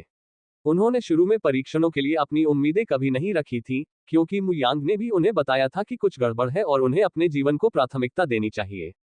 क्या वह कुछ गड़बड़ यू लिंगजी से संबंधित थी? अब तक किसी को भी परीक्षणों के वास्तविक नियम नहीं पता थे। यू लिंगजी ने हंसते हुए कहा कि आसपास कहीं लोग छिपे हुए हैं। जब उसका जानवर दहाड़ता रहा, तो ऐसा लगा कि उस क्षेत्र के जंगली जानवर भी भाग गए हैं। उसकी हर हरकत में अहंकार और दूसरों के प्रति उपेक्षा की बू आ रही थी। निश्चित रूप से ऐसे लोग थे जिन्होंने उसे देखा था।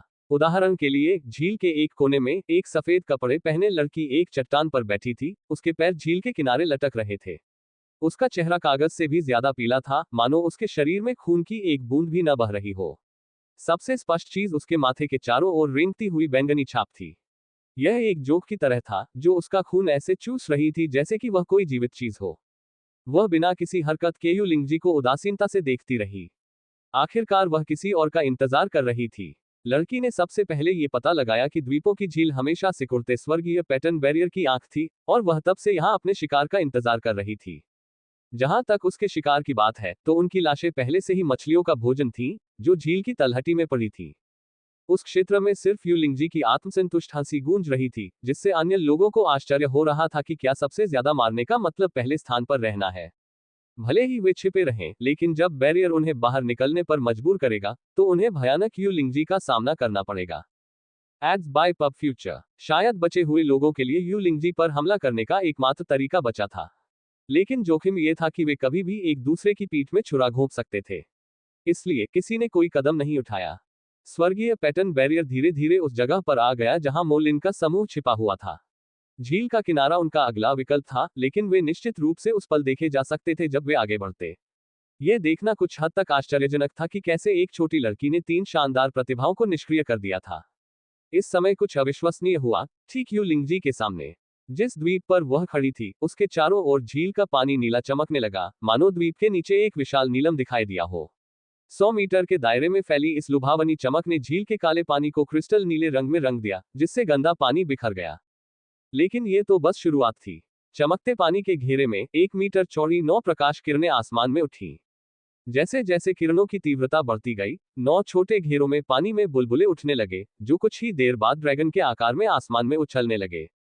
धमाका। यह असामान्यता यू लिंगजी के लिए स्पॉटलाइट की तरह थी, जो 9 किरणों के बीच में बैठी हुई थी। उसके चेहरे पर एक रहस्यमयी मुस्कान नाच रही थी, मानो वह पहले से ही इसका अनुमान लगा रही थी। झील के पानी से बने 9 ड्रैगन बारिश की धार में फटने से पहले लगभग 3 सांसों तक आकाश में चक्कर लगाते रहे। ली तियानमिंग पूरी तरह से भ्रमित था। आखिर क्या हो रहा था? बड़े भाई, ये 9 ड्रैगन की उड़ान हो सकती है एक प्रकार की मन्ना घटना। जियांग फेलिंग की आवाज थोड़ी कांप उठी। विस्तार में बताना। किंवदंतियों के अनुसार 4 अलग अलग प्रकार के मन्ना में से शाही, गहरा, स्थलीय और आकाशीय गहरा श्रेणी का मन्ना और उससे ऊपर का मन्ना जब प्रकट होता है तो अजीबोगरीब घटनाओं को जन्म देता है।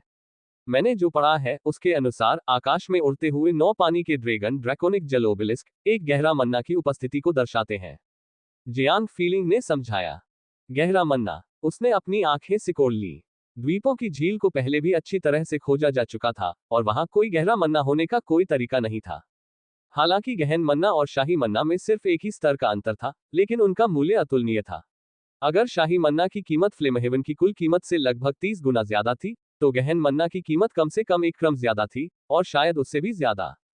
यदि विकास सफल रहा, तो एक 8 सितारा जीवनबद्ध जानवर एक शाही जानवर पैदा होगा।